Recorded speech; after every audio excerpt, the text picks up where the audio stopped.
Hello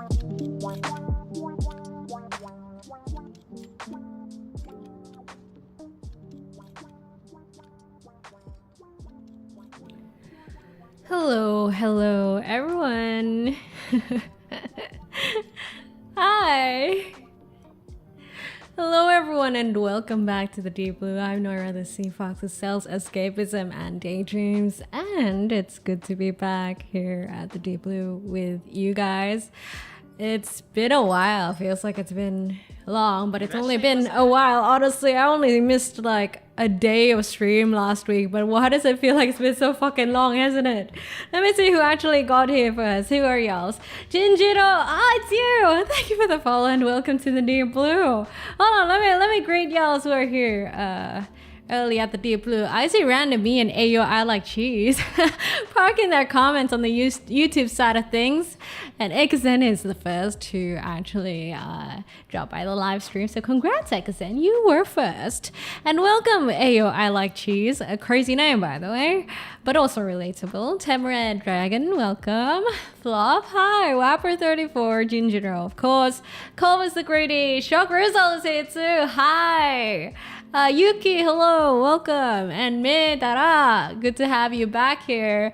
Sayak is here as well, although lurking, yes, if you gotta lurk, please do lurk. Arayashiki Shirayuki, welcome. Irashai. Lancelot, and welcome to you too. And Matty Badge, hi. Hello guys, how's everyone doing? How have you guys been? And Tao is here too. What's up, Tao? Oh, I don't know, it feels so weird.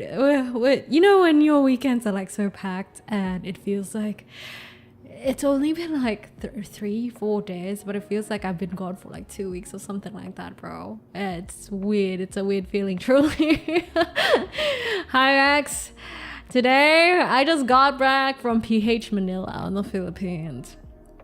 And Ivan, hi. I don't think I really told you guys that I went to the Philippines. Hello, Yapper, I'm Snapper. Cute. Hi, Snapper, I'm Yapper. But yeah, Japanese Halloween stream? Nah, Japanese Halloween is next week. So I just got back from Manila, the Philippines, and I'm going to Osaka next week. Now, please don't think that I'm bougie and rich and shit. I'm not. I just decided to blow my savings, bro. I've been traveling a lot, I know, but like, truly, I've been blowing my savings because I'm like, you know what, why not? I'm not bougie, I'm not rich, I'm broke as hell right now, for real. Yeah, that's that. But tell me, how have you guys been whilst I was gone? Have you guys been good? Have you guys been good boys and girls? You guys been good? Wait, why is that shit double? What's going on? Why is there a double of that shit? Let me fix that. Let me fix that real quick. Oh wait, I know why. Chutamate. Let me like it's this. There you go. There should not be double anymore. Hi there, 48R. Oh, 483R. Blib blob Davidos Lex. There's a lot of new people here. Welcome guys. The Ice Pessoa. Yes, hi. If it's your first time here, let me reintroduce myself again. I'm Noira, the sea fox who sells escapism and daydreams. And if that sounds weird to you, well, wait until you see what's on my YouTube channel. I say that I am that because I yap a lot, mostly about... I talk a lot about life, guys, to the point that I make video essays about them. And also, I like aesthetics like this. Right? Isn't this like a whole mood / vibe? This is the escapism part of things. Oh, the YouTube link is !YT, by the way, not ! YouTube. I think I changed it. See, isn't this sort of vibe nice, right? This is the escapism part on top of gaming. Ah!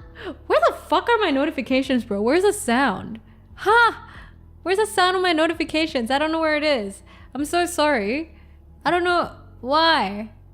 Where is it? Hold on, let me figure that out. What's going on here? Oh, is it this? Oh, did I? Let me enable it. I might have actually accidentally disabled it, and that's why we're not getting any of the notifications. Shit. Hold on, I'm checking. Yeah, that should be fine. Thank you for the 100 bits cheer, Timura. And also there's an Ara redeem from Shenev. Hold on.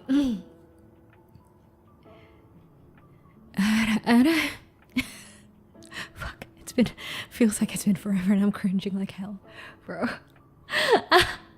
Yeah, don't worry. I hope I fix the sound note. We'll find out. Thank you so much for your contribution to the Deep Blue, Tamara. Thank you, dude. I'm a VTuber, but I swear every time I do that, I still cringe. Trust me.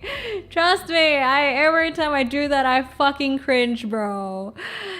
And you know what else is gonna make y'all cringe? The voice pack, the merch pack, which includes a voice pack that I release tomorrow. I think it's the cringiest thing I've done in my whole years of VTubing. So, I hate it, but like, I recorded it once and I never listened to it again. You guys will see tomorrow. It's I hate it so much. But it's you guys' fault technically, because you guys requested it on Reddit, so you guys will have to bear the cringe. No, Vin actually knows how much I hate it. I keep on telling him, fuck this, I don't want to hear this shit. You gotta bear my cross here, bro. I hate this so fucking much. You can find the receipts, Vin, everywhere that voice pack is involved. I say I fucking hate it and I cringe, alright? So you guys be thankful that supposedly that I am Yoshi, that I just went through hell and back to get that voice pack done, even though I hate it so much. Burn it, yeah, but I know, but like you guys requested it on Reddit, so you know, I'm doing my part as a VTuber, right? Right, every idol, every VTuber does fan service every once in a while, right? There's a reason I can't do ASMR, guys. It's because I can't. I cringe too fucking much. It is how it is. Sorry for the ads, mate. I can't do anything about that. But yeah, merch is releasing tomorrow, so you guys can check that out. Yeah, sorry about the ads. I can't do anything about ads, unfortunately. I always say that. Disclaimer. It's out of my control. But yeah, merch voice pack is tomorrow. Anyway, yeah, guys, I just got back from the Philippines, and it was actually for... I didn't really tell anyone that I went to the Philippines, to Manila. I didn't really tell anyone about it. It was actually for a Twitch mixer, like a Twitch meetup. That was like, I believe the first in Asia, if I'm not mistaken. The first Twitch meetup in Asia. So, and I decided to also hang out with the friends I usually collab with. I'm pretty sure you guys will know the names if you guys come over my stream a lot. Like Ishi, Rizos, Asen, we met a lot of them. We met everyone. Also Manager's son, of course, were driving me back and forth. So it was nice meeting up with friends who I usually collab a lot with, and suddenly I'm having dinner with them. It's fucking cool, man. It's fucking cool. And the Twitch meetup. So the Twitch meetup.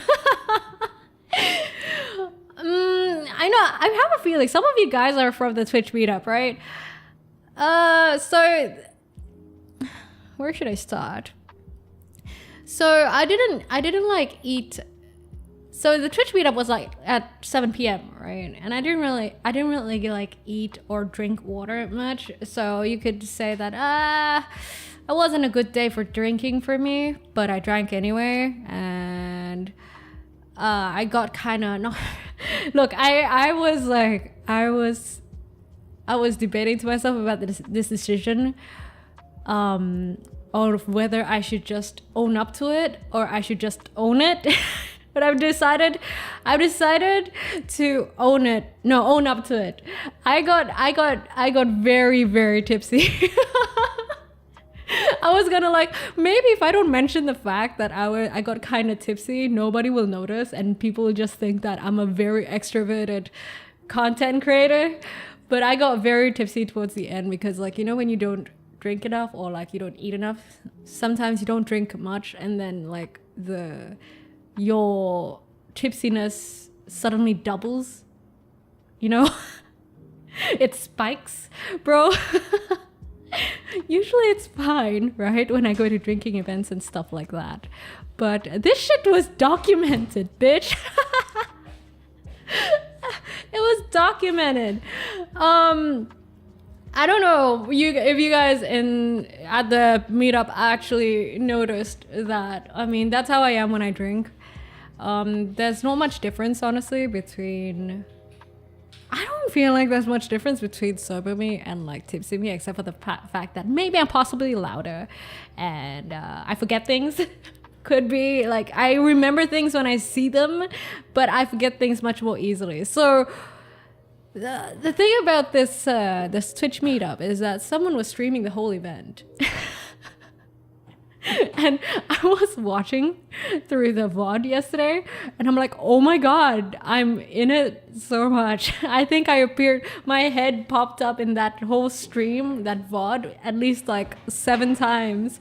So my whole tipsy ass is documented forever, cemented in the annals of history and the internet. So well, it is what it is. I didn't do anything sus, guys. I'm just very, very embarrassed by my antics, bro. But yeah, that was Twitch meetups. That was fun. I got to meet a lot of people.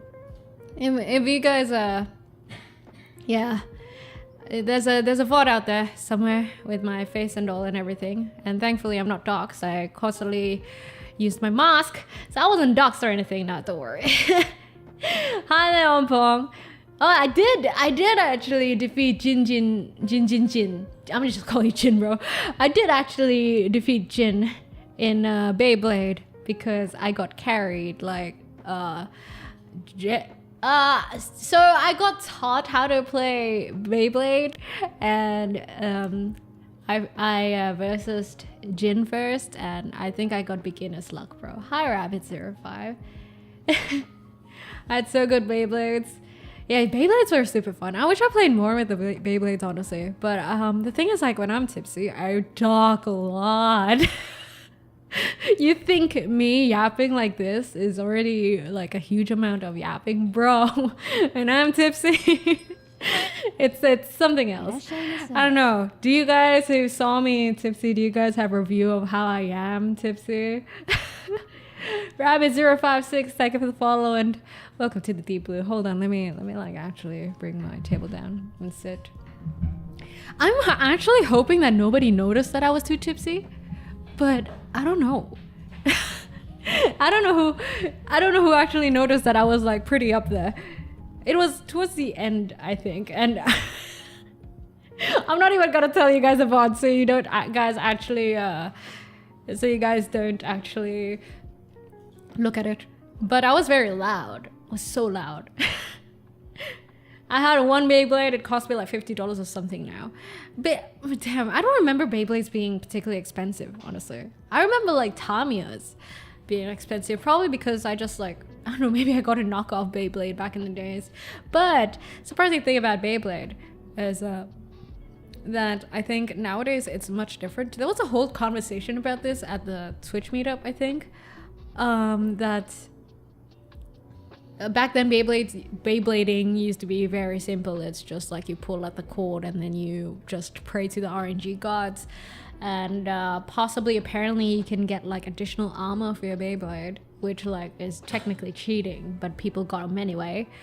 But Beyblade nowadays you can actually build them, and you know they have stats and everything. If you go into a toy shop and like get a Beyblade, they have stats and they have names. So it's like, oh, this one is more aggressive. This one has high, like, you know, a Ragnarok character, like high agility, high vit, you know, vitality, that sort of shit, bro. Like Beyblades nowadays are pretty cool. And I got to learn that it's very much more like a rock, paper, scissors sort of thing. So people apparently have multiple Beyblades and they gotta like figure out how to counter the other person's build. More than anything, And yeah, that's it. So it's interesting, and I figured that's pretty cool. I reckon that's pretty cool. I had fun. There's a dedicated Tamiya store near where I live, and it's filled with unks. Yeah, I think Tamiyas nowadays are a bit more archaic compared to Beyblades. Hey, am I wrong? I think there are more people playing Beyblades nowadays versus Tamiyas. But anyway, the Twitch meetup, bro. Yeah, thankfully, shock result if you said that because you've never seen me drunk before and thus you don't know, if you just assume that's normal me. I think people would have just assumed that I was very extroverted. I mean, that's how I am generally around people, I think. But yeah, I get more extroverted obviously with drinks. I do more stupid cringy shit. Not too much though, but at one point I was like pretty tipsy enough to start speaking Japanese. That was fucking that was fucking disgusting. But anyway, I don't want to gatekeep you guys from content, because I do want to endorse the Twitch meetup. Camellia, thank you for the follow and welcome to the Deep Blue. And I think the guy who was hosting the Twitch meetup stream did an amazing job, and I love him. He's amazing, and I had a lot of fun. You guys can check on Twitch. It's on Twitch. You guys can check Tech Tourist, like Technology Tourist on Twitch, and the VOD is there. The VOD is there. Tipsy and Speak Japanese. Oh, if you heard it, like towards the end of the stream, I put on a fucking... Bro... I even put on a cutesy ooh voice, and then I started speaking Japanese. It's so fucking disgusting, I swear. It's disgusting. Buffalo Wolf Dragon, thank you for the follow and welcome to the Deep Blue. And I'm gonna just tell you guys that don't look at it if you guys don't want to get immersion broken by me. Alright? So if you don't want to see what I look like, don't watch it. Because I told you, I'm on the VOD a lot. Oh, and Ara, hold on. Let me do that. Ara. Hope that was decent. But yeah, you cannot hear cutesy ooh Noira. No. That only happens when I'm like very tipsy, so no luck with that. Your chat is both from used to. How do you do it? Oh, I use Restream, the man who think. I use Restream. Shouldn't you guys be happy fucking enough that it's documented somewhere, me being cute and shit? Fuck. Cover, thank you for the 400 bits cheer. Listen, hours are back and fed. Yes, Kami, I am back. And I was just regaling chat with the stories of me being very, very tipsy at the Twitch meetup I went to, and it's all caught in 4K on a VOD on the internet, which you guys can actually watch. Rasha, yeah boy, thank you for the follow and welcome to the Deep Blue. Was that your first immersion break stream?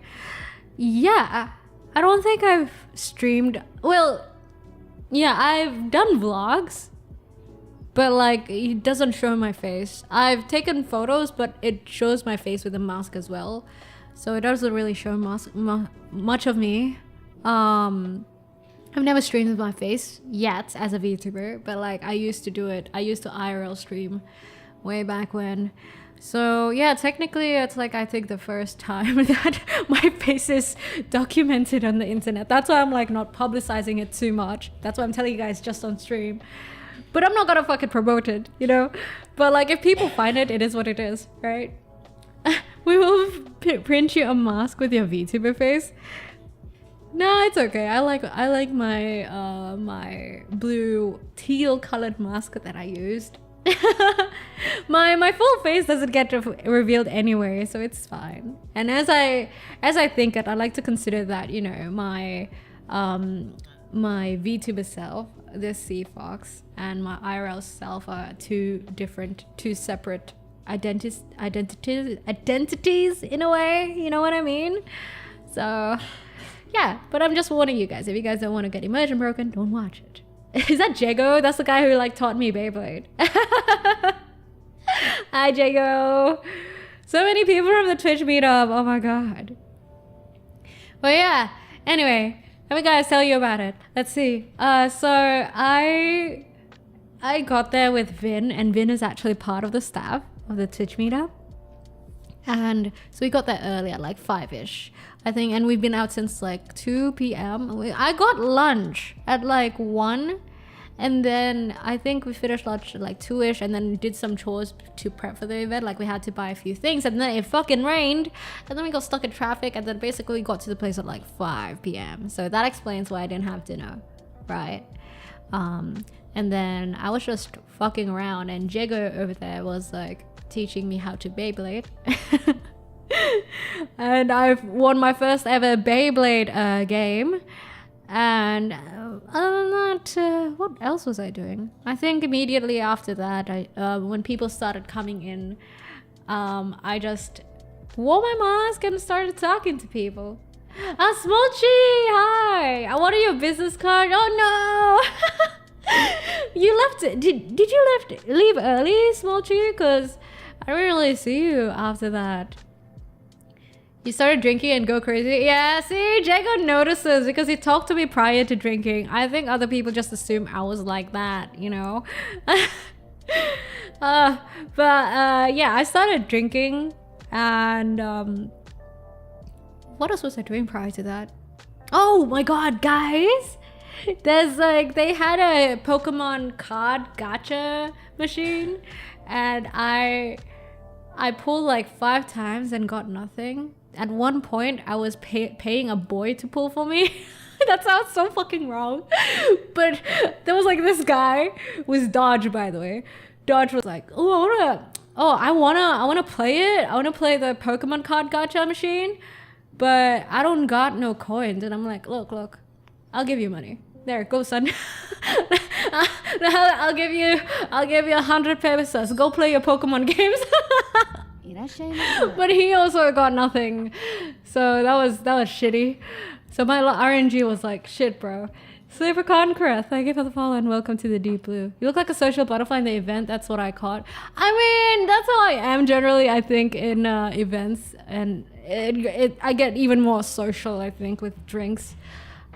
And that's how I am with IRL friends in general as well. So yeah. My RNG is good. Imagine the RNG meeting you. What do you mean? We're bound to meet anyway. You were at the event, I was at the event, we were bound to meet, bro. Anyway, shit gacha luck, no matter who pulled, right? I think I pulled like 10 times and I got nothing. I got like, out of 10 times, I got like 4 energy cards. Can you imagine how shit my luck was? And so there were free drinks. And one part of the bar was like sponsored by this drinks company called Sula, I believe, which was like, I think rum, but flavored rum, yeah, I believe. They had like coffee liquor, coconut cream liquor, and I don't remember what the other one was.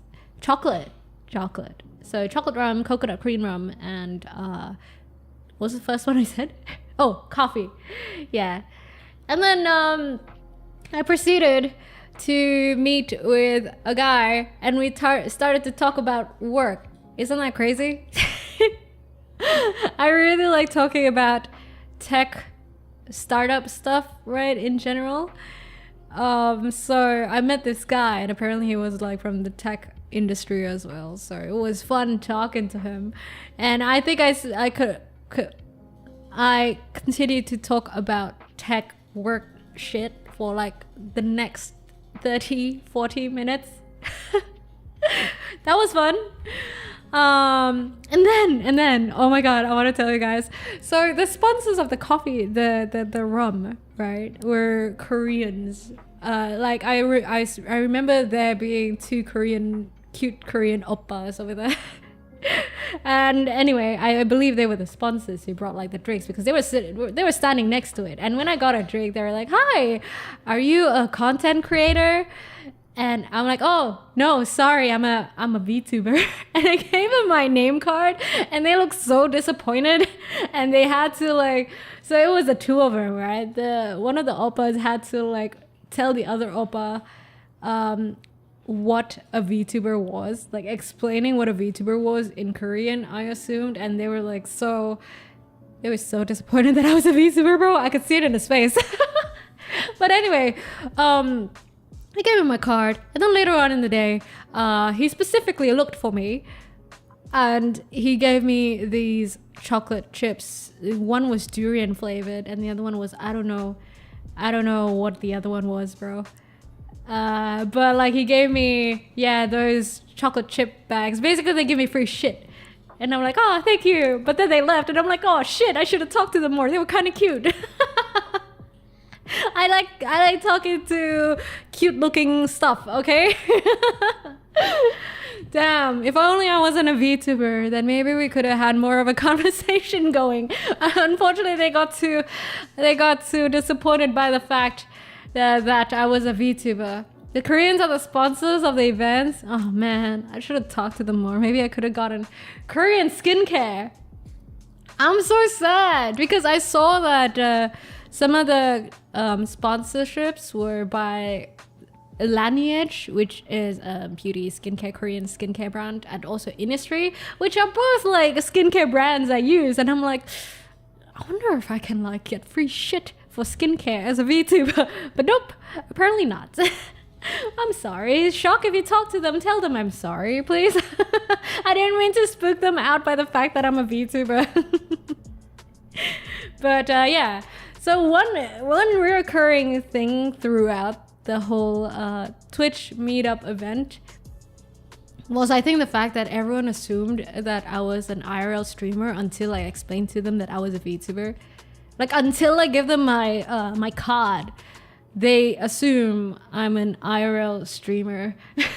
And I have to keep telling, no, I'm a VTuber. Because I do think there were like more IRL streamers than VTubers at that event, which I did not expect. I thought there would be like more VTubers, honestly.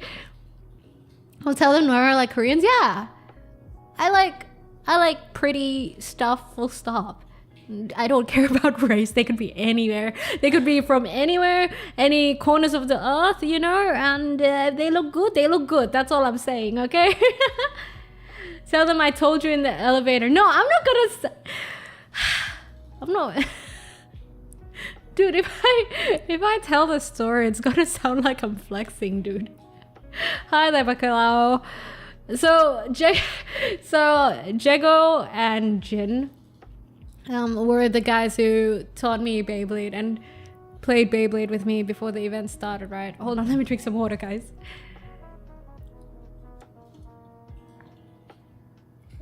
So prior to the event starting, I actually didn't use my face mask. So everyone, and I didn't really tell anyone I was a VTuber. I think I was just like, yeah, hi, I'm just waiting for the event to start, you know. And then we played Beyblade. So then after that, I went downstairs, and why am I saying this? Jego caught me at the lift, right? Thank you for the sub, by the McQuitty and Kara. Jego caught me at the lift, and he was like, wait, why are you using a mask? Are you a VTuber? Because like VTubers got special stickers to give them a sign and that they're a VTuber. So I was using one of those stickers, right? So Jego was like, oh, wait, you're a VTuber? I thought you were like an influencer or a model or something because, you know, face card. And I laughed out really loud because I thought he was being sarcastic. I still think you were being sarcastic, Jego. So I'm gonna just assume that was sarcastic, okay? So I laughed out really loud. I'm like, nah, bro, I'm a VTuber. What the fuck you talking about? I think that's what I said. Yeah. And I'm like, bro, come on. Nah. Don't believe, guys. Don't believe. Yeah, I should not have told that story because now it sounds like I'm flexing. You thought I was a TikTok famous superstar? I could not TikTok for shit. I don't even like the platform. I only post on TikTok and then I leave it. That's why I'm a VTuber, guys. It's because I don't like TikTok. Nah, stop it, y'all. Nah.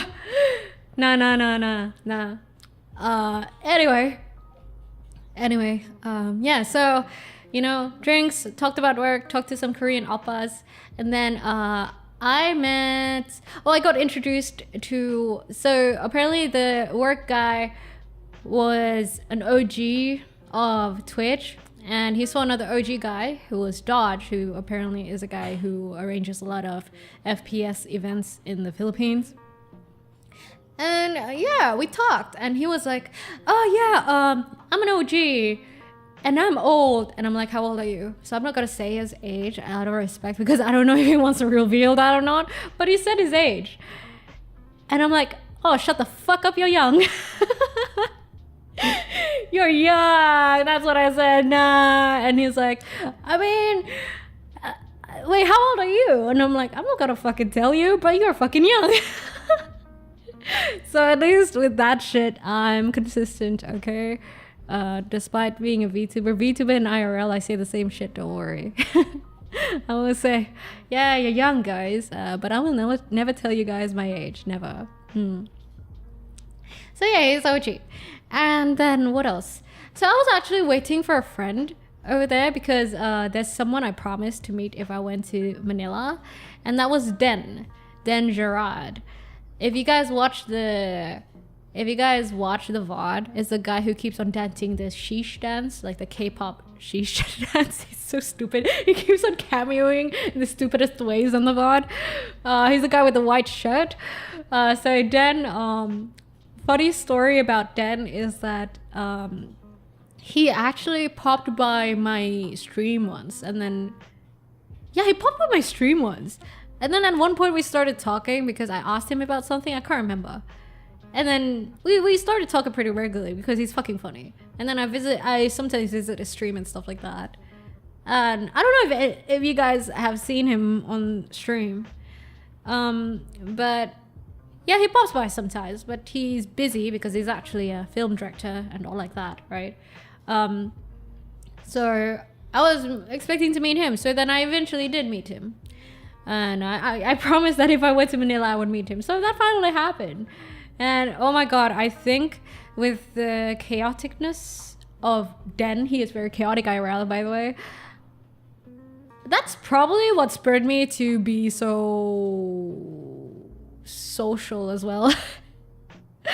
I think it was the energy around me, bro. That's what I'm saying. I know everyone except TikTok famous goddess Noira. Shut up. Shut the fuck up, dude. Yeah, I think I was the only one who was... No, I was not the only foreigner though, guys. There were also other guys from... I believe there was someone from Ireland. And there was like someone from Hong Kong, UK, and stuff like that. So I was technically not the only foreigner. Yeah.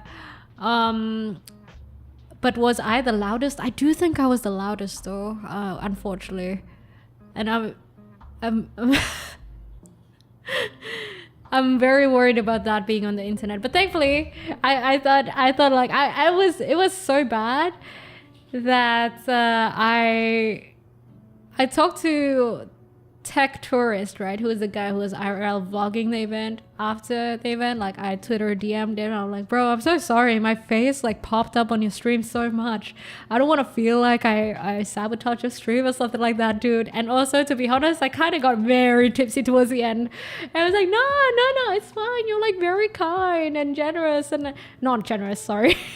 You're very nice and kind and everything like that. And I'm like, oh, everyone keeps on saying that. That's the thing, like at the event, everyone who I met kept on saying that I was like very nice and kind, even though I didn't particularly do anything. I think everyone at the event was just too nice. I'm not even kidding you. Oh, and friendly. Yeah, those are the 3 comments that people say, and I'm like, I did not even do anything. You guys are just too nice. I'm here in my room getting my energy drained from just hearing you talk about social situations. It's okay. That's why people like me are around, right? To experience the social situations and tell it to you guys. There's someone from V Shoujo. There's someone from V Shoujo. Yeah, Manager-san was there. And I think at one point, Manager-san Vin got very worried for me because I was so tipsy and I was just constantly going around the room and talking to random people. I met way too many people, dude, to the point that I remember the faces, but I don't remember the names because there was so many people. Cactus obsessed with tea. Thank you for the follow and welcome to the Deep Blue. There was someone from Shoujo. We never told people that. Oh, whoop. Yeah, don't tell. I'm pretty sure that's like a company secret or something like that, right? You're not nice. You beat Jinro, who plays a lot of Beyblade, and you beat him at your first time. That's because of you, though, Jago. That's because of you. If it wasn't for you teaching me, I wouldn't be able to do that. Let's see. What else happened? Dude, I met like the coolest guy. Yo. So that was like, Lion... What was his name? Lion something. Lion Might. Hi there, Isaac. And hi, Hibby Kicks. See you December? What's December? What's at December? Yeah. There was like this guy, Lion Might. He played the violin and he played the violin live at the event. And he was like telling me, oh yeah, he's been a pro violinist for like 12 years or so. And his daughter streams and stuff like that. And I'm like, oh my God, he's so fucking cool. And he says that he does like a lot of live show and he streams his violin and he accepts song requests live on stream and stuff like that. And I'm like, what the fuck? That's so cool. I think he was like the coolest guy I met at that day. Yeah. For me personally, I reckon it was like, cause do you know how rare it is to meet like a musician streamer, I think? And I have like huge respect for musicians in general because like, for example, for me, I have a band and all like that, but it's very casual and I've always wanted to like fully go into music and instruments like that, but I always end up only just learning it at a surface level. Like for example, I can play the keyboard, the bass and the guitar, but none of them well. And then I usually ditch them very early, so I never decided to commit to any of it. So I really do have huge respect for musicians. So I was like so happy that I met a musician there, and he like told me about, you know, all his, you know, what his live streams are like, his performances, and even how his daughter was like streaming and she's nervous and stuff like that. And I'm like, oh, he's so cute and he's so wholesome and he's so cool. That's Lion Might, guys. Was a buzzer beater guest registered at the last minute. I see. Well, good thing he came. The violin is such a beautiful instrument, right? Bro, he played like he played like the Super Mario theme song. He played like the Pokemon theme song. I don't think he played Digimon. He played Gurenge and everything like that. It was just all so cool. On YouTube, he did a cover of Ragnarok OST. Oh, seriously? Damn. Did I hear you play bass? Bass homies? Yeah, but like I barely remember it, dude. Back then when I was younger, I did play bass.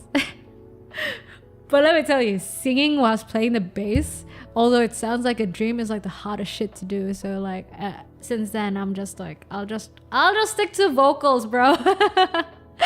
I give up on like playing instruments whilst singing.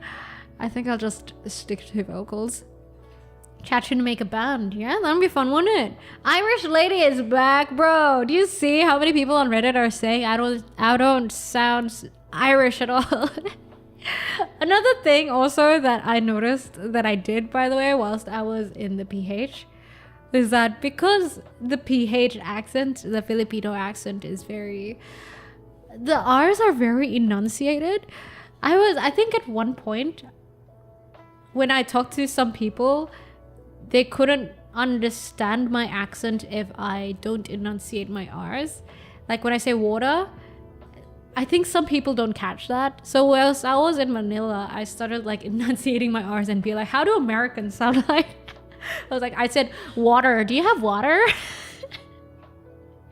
So I did that subconsciously, I think. I noticed that. No, a lot of you guys are fun, but it's mostly like if I sometimes talk to, people at the shops and stuff like that. So I didn't want them to have a hard time understanding me. So I was just like, how do I speak American? The first open air I tried, I tried singing backing vocals with my bass, and my mom was like, cool, sure, but you could use some vocal lessons. Why don't you grab vocal lessons, bro? Vocal lessons did so much for me. And hello, it's Digital Anomaly, the guy who I talked for like at least an hour about work at a Twitch event. God damn. And Loons is here too, hi. Yeah, honestly, even at the event, I think I sounded, because like for the preceding days, I was like speaking in like supposedly an American way. I think when I was tipsy, I don't know. Usually when I'm tipsy, I sound very Australian, but that was not the case at the Twitch event. I think I did not sound too Australian, actually. Yeah, for some reason. I don't know. Vivian, thank you for the 5 gifted on YouTube. Gift, oh, arigato. Thank you. How are you, Vivian? Actually, never caught you have an accent, so you did a good job. Yeah. Do I sound different for you guys who saw me at the event? Do I sound different now? Thank you, Vivian, for the contribution. But yeah, fun, very fun event. I just can't believe I popped up on the VOD so much. I was surprised because like as I remembered it, Chris, tech, I keep on forgetting it's tech, what the fuck? I keep on wanting to say tech guru, that's not right. Tech tourist, right, tech tourist. As I remembered it, I was on tech tourist stream 3 times, but then I rewatched the VOD and it was like, I was there at least 6 times, I believe. And if I wasn't there, my voice was there. And I'm like, how fucking loud was I? Jesus Christ.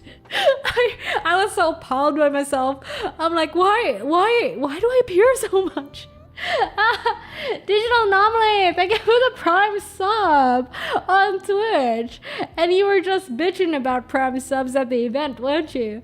You were like, isn't it ridiculous how you have to renew a Prime sub every time? It's like their way of cost cutting at Twitch. You remember to use it this time around, dude. And you used it on me, thank you. Yeah, anyway, let's see what else happened. I did not win anything. My RNG was shit for that whole fucking event.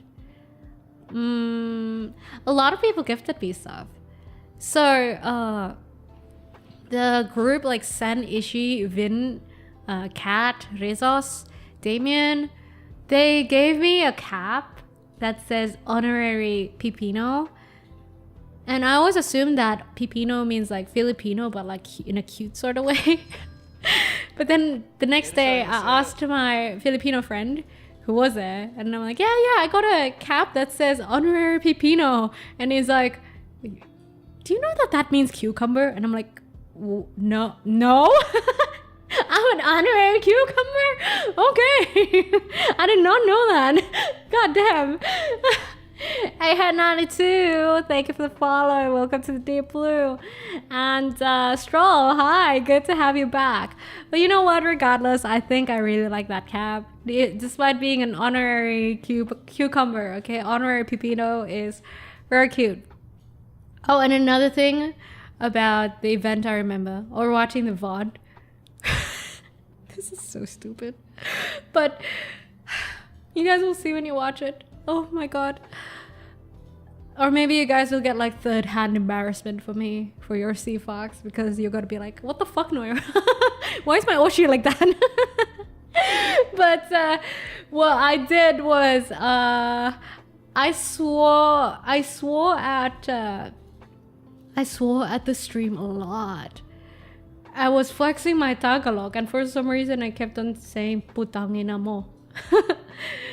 So I said, at one point I said putang ina po, right? And I'm like, is that how you say fuck you kindly? And he's like, no, it's putang ina mo po. And I'm like, oh, okay, putang ina mo po. And then I kept on repeating that. Like at the end of the stream as well. And I was like, putang ina mo gago talaga, something like that. And I'm like, god damn, I was like tipsy as fuck. I kept on swearing in chat, and like the chat was like, can she stop swearing at us? I feel so bad, bro. You have no idea. Oh my god.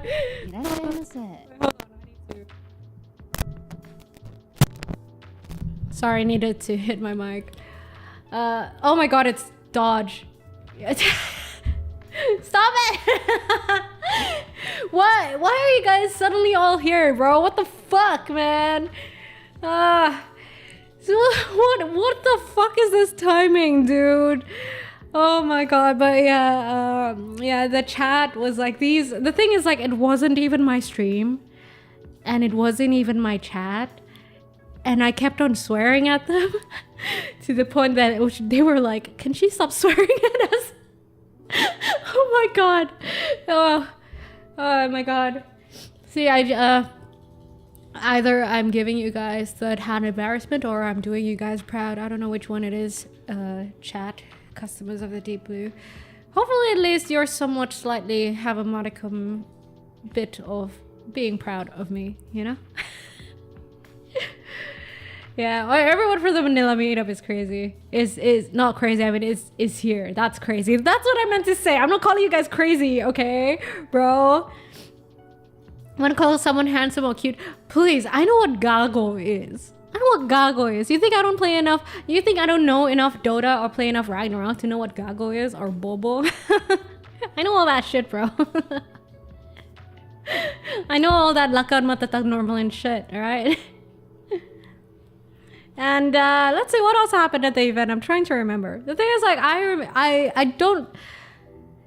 remembered most of the things that happened from the VOD that I watched. It was after I watched the VOD that I was like, oh yeah, shit, I did that. You know? We're all a little mad here. Well, we're all a little bit mad in some way or another, right? That's how it is with life. Den with the face mask. So I was like, oh, who received your durian chips? I think I gave it to... Who did I give it to? I think I gave it to, like, someone at the table, Sen or something? Or was it Coffee? Someone at the table on the sofa. Oh, yeah. What's funny is that... so funny story. At one point, Vin left to like do some staff shit, right? So he left me alone for 1 hour. And when he came back, I was like tipsy as hell. And I was like being so fucking loud around the whole place. And I was just going round and round and round and talking to everyone. And he came back and he was like flabbergasted. He's like, the fuck? Did you do? I left for 1 hour? I was fine, bro. Dude, that's what happens when you don't eat or drink, right? That's what happens when you don't eat or drink. That's what happens. Hold on. I gotta get some tissues, hold on. Wait, I'll stop staring at you guys menacingly.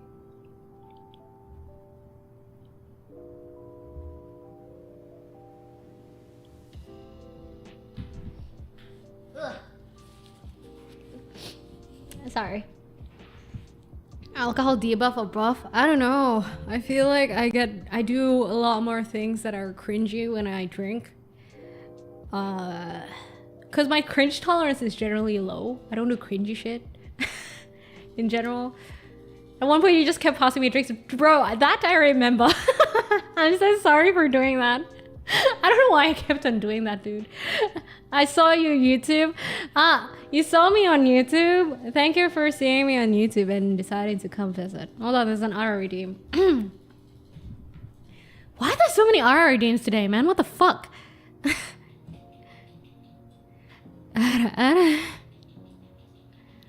Maybe I should turn it off. It's so cringy. The liquor was not it. I like the espresso martini though. It was nice. The espresso martini was nice. I didn't really try the others though. Mostly I was like drinking the beer. Yeah, if you wanted to see what the drunk onesan is like, I think, yeah, I think the tropes, the cringy drunk onesan tropes on the anime and me, not that I'm flexing, I think it's pretty accurate, that's all I'm saying. Yeah, that's it. Yeah, it's, but maybe I'm cringier, you know? Cringier, less flirtier, but cringier, probably. When I drink, I tend to push people to drink more because I don't want to be drunk alone. Oh, I'm very great at that. I will have you know, I am very great at that. If you hand me a bottle, I will get everyone drunk. I have learned my ways. Gotta put you as the first example on the trope page, bro. No. If there was like a bottle going around, trust me, I could have gotten so many people drunk. I do have my ways. Just saying. And there was no bottle. It was like a chill. Nobody was supposed to get drunk, okay? Now that I think about it, I'm starting to think that maybe I was the only one who was like heavy tipsy. And that's crazy. Iron Hammer, thank you for the follow. Welcome to the Deep and also KG Vang on YouTube. Thank you. Yeah, so at this one point, so the bartender, Chris, aka Tech Tourist, he had like a bartending POV, which was super cool, actually. And at one point, I don't remember what we did, but like he was like, no, you can't have any more drinks or something like that, I think he said, or like, no, we don't have other drinks, but we do have this. He gave us a face mask, and Dan was there. And for some fucking reason, we had the bright idea of like having Dan wear the mask. So I tore open the face mask and actually put it on his face and made him do like a whole sponsorship spiel. It was so I don't know how that happened. It was like the funniest shit of the night, honestly. It's so stupid. We did so much stupid shit. And I remember going up to a guy and being like, so what's the meaning of life? I was telling Chris, Tech Tourist, to be like, yo, why don't you go around like interviewing people and ask them like weird ass questions? And I got a random guy and be like, so what do you think is the meaning of life? And he was like flabbergasted. Oh yeah, Dodge was the guy I gave money to pull some gachas and got shit luck. Yeah, yeah. So the way you see me when I stream and collab with people and stuff like that, and IRL, honestly, I'm not much different, especially if drinks are involved. Hold on, let me drink some proper water, okay? I really should pace myself properly next time though and drink water. And like, sorry, my mic is like fucking up. Sheesh. When the event was like done, I was actually like super tired. But the thing is like, my head is saying that I want to drink more, but my body is saying no. So it was like this weird, I was in this weird phase where I was like, I really want to go home and sleep. Oh my god, but like it's my last day of the Philippines. I could technically just YOLO it, but I want to go to sleep, you know? So I contemplated of like going out again, because apparently there was another like after party until like 3-4 a.m. and I was like, I'll just sleep. Now the funny thing is, 3D Sun. So obviously I was there with 3D Sun, right? Yeah, at the hotel. So 3D Sun went out to a friend's place in the Philippines to play Throne and Liberty. Okay, for the whole fucking day. Since like 2 p.m. And what's funny is that I got home at like 1 a.m, right? After a night of drinking and like crazy party, I got home at like 1 a.m. 3D Sun wasn't home. he he went to a friend's place to play Throne and Liberty and game the whole day, and at 1 a.m. he wasn't home, and me, the person who was partying and drinking, was home first. And I was like, what the fuck why am I home alone? Wait, why is he not home? What's going on? How hard is this fucking gaming sesh, bro? It's I don't understand. He came home like 30 minutes. Yeah, I think 30 minutes after me. But yeah, it was fun. Twitch meetup was fun.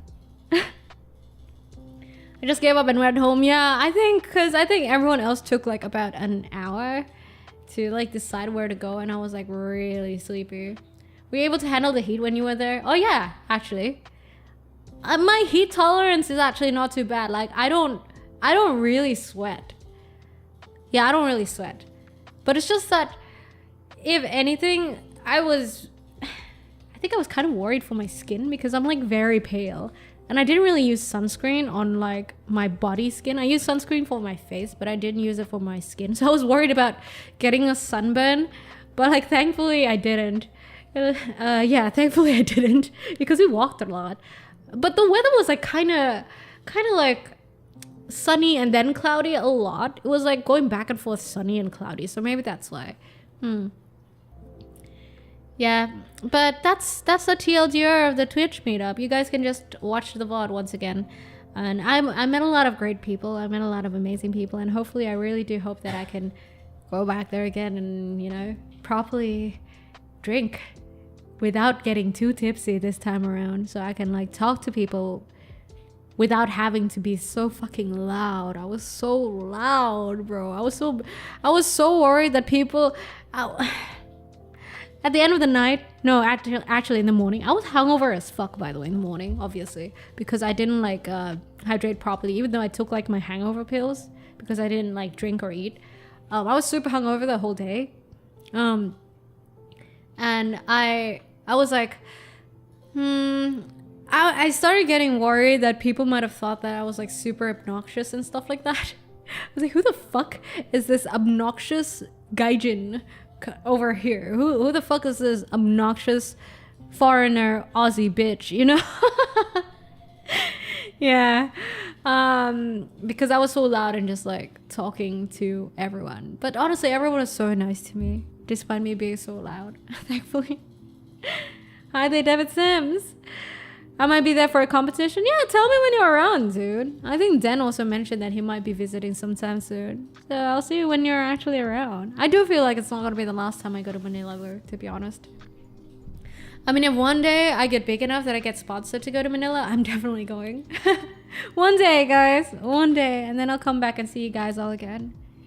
I gotta do it out there where you can make one here. That's what I'm saying, Tao. Make that shit happen, Tao. Come on. Make that shit happen. That's like, you could technically make that shit happen, Tao. You know, it's up to you. Right? It's nice when you're telling stories, to be honest. It's making me hella tired. Yeah, my energy was off the roof at that event. I don't understand. I don't understand. I'm old, by the way. I don't know where that energy came from. Hi there, David Sims again. I think it's because I've been wanting to drink since the days prior, and I really wanted to like drink cocktails and stuff like that because we've just been chill drinking makgeolli, which is like a Korean rice wine, for like the past few days, and it was like a little bit too chill.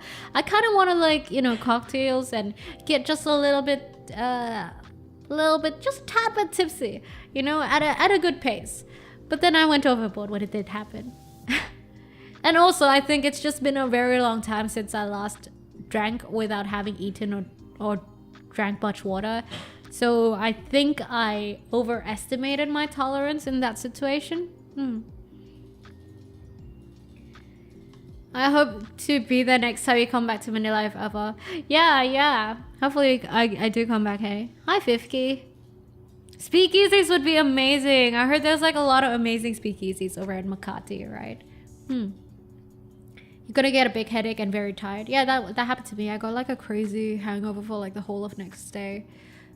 You know, funny story about Dodge, okay? So I gave Dodge my name card And I'm like, yeah, I'm a VTuber. And he saw like the escapism and daydreams. And I remember this vividly because he was like, oh, so you're a VTuber. Are you like the Onesan kind of VTuber who gives like life advice and shit and like drinks, I don't know, some liquor?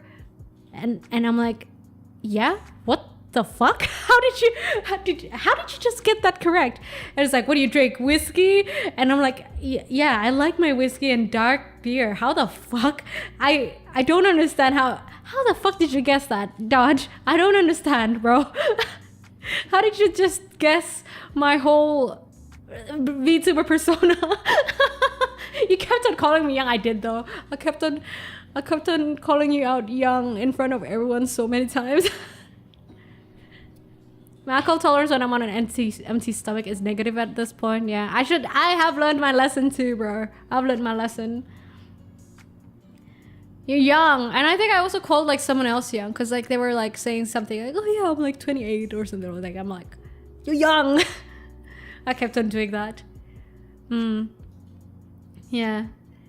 I went on BGC. It was a very nice speakeasy. Oh, there's a speakeasy around at BGC. I think it's like we didn't really drink. I think like when I was around, we mostly just, I don't know, it's very chill. I also had to do some work every once in a while, so I didn't really get to do much. But yeah, that's the Twitch meetup, guys. Any questions? It was open to like mostly they were all streamers, content creators, like Twitch streamers. And mostly they were IRL streamers, I believe. There weren't as many VTubers as I thought. And the nice thing, I believe, what I heard from other people for the event is that there were a lot of like OG streamers from way back when, you know, like first gen, second gen sort of shit. And it was nice. It was nice seeing them see each other, you know what I mean? Even though I don't know anyone and I don't know them, I only know Den, bro. But like it was nice seeing them kind of reunite and they get excited that they meet someone else from the OG generation that they did not expect to see. Yeah. Thanks for right, and Nico Cubo, and thank you for the follow and welcome to the Deep Blue. Welcome. Yeah, there were a lot, right? Yeah, there were a lot. There were a lot, I believe.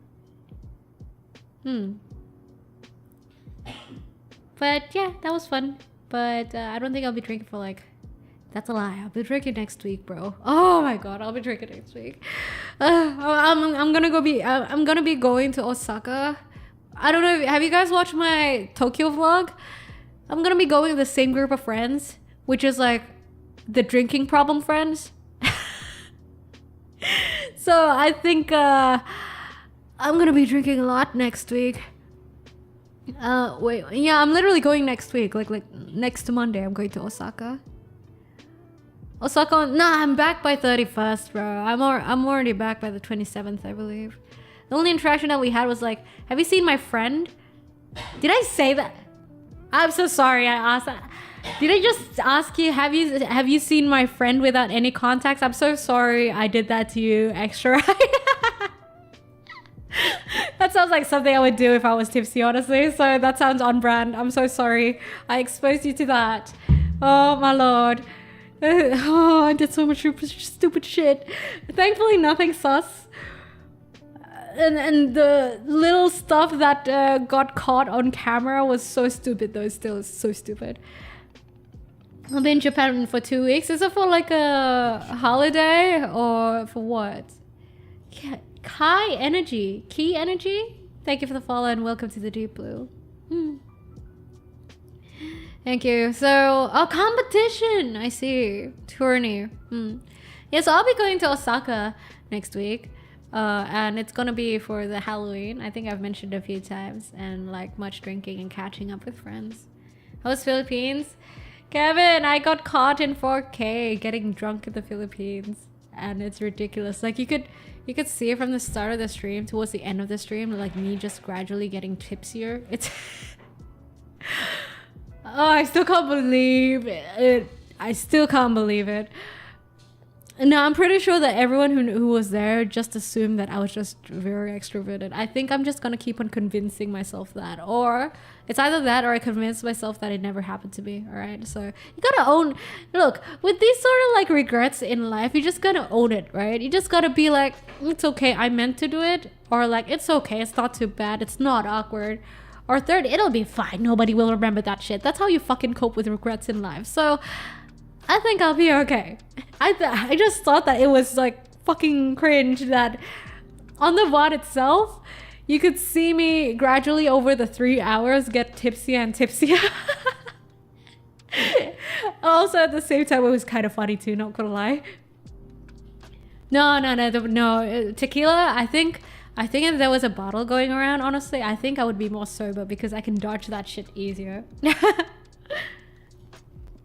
I could avoid. I'm very good at avoiding bottles, actually. Anyway, yeah, that was like the Philippines. Woo! And like on the side of that, actually, so many things happened whilst I was gone, guys. On top of like the whole Twitch event and everything like that. Also the Vtuber awards thing. So I got nominated for like the Indonesian Vtuber Awards, right? And I think they just closed it on the final day. On the day that I was going back from the Philippines, which was on Sunday. So they closed it, and there will be a second phase for the Vtuber Awards thing. So basically, the top 5 of whoever made the category of, for me, it was the hidden gem Vtuber nomination, right? So if I make it to the top 5, I get it to be in the second phase of the Vtuber Awards. No, I don't know how many votes I got, honestly, because I don't think I'm that popular. But like, we'll see. We'll take it at face value and we'll see how it goes, right? But yeah, I think the announcement for that will be coming up soon. We'll see how that goes. But I just want to say, if you guys actually voted for me, for the Vtuber Awards nomination and supported me, thank you so much. Because I know I'm just like a small wee Vtuber, right? And well, yeah. And what I do, like my content, I think isn't the most popular kind, you know what I mean? Because I talk a lot about life, and I'm like, most people would be like, who the fuck would want to watch a virtual anime girl talk about life, bro? Yeah, so I always think that I feel like sometimes the type of content or like the type of stuff I talk about isn't the most popular, but like you guys decide to still stay and like support me, so I really do appreciate that. Thanks, guys. Thank you, Kane, for the follow. Yeah, so that's like the other news. So like I said, there's so many news, guys. The other news is that I got the first, okay, not gonna lie, I have a video that's like 150k views or something like that, something above 100k views, sure. But like recently, ever since I debuted as a VTuber, I think this one YouTube video got like the most views of me as a VTuber. And I don't know if you guys have seen it on YouTube. It's me talking about how a boring life can be okay. So that today, I think that reached like 20k views, and because of that YouTube video, we're almost at 10k subs on YouTube. Oh, you haven't seen it? Do check it out on youtube.com/Noira, or just look up Noira. So if you guys are new here, if I could just quickly reintroduce myself, I'm Noira, the sea fox who sells escapism and daydreams. And why I say that is because I talk a lot about life, and that's like the daydreams part. I talk about life, and I rant a lot and yap a lot. Obviously, I have a lot of stuff on my mind, so I talk about it with you guys. And escapism being the whole aesthetics and gaming and stuff like that. And oh my god, even Den is here. Den is here as well.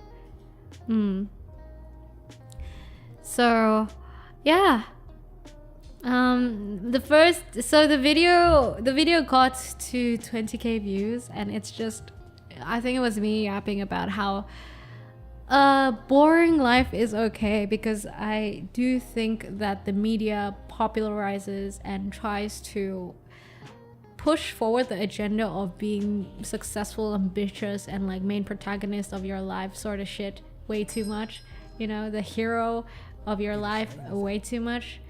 And to the point that I think it's over glorified, right? That's basically the gist of the video. You guys can check it out yourself. And I didn't realize that a lot of people would be able to relate to it, because I think it's something that I recently realized that you know, a boring life is okay. I used to think that, oh man, I don't think I can vibe with people who have a boring life. How is it that someone could live life without ambition and shit like that?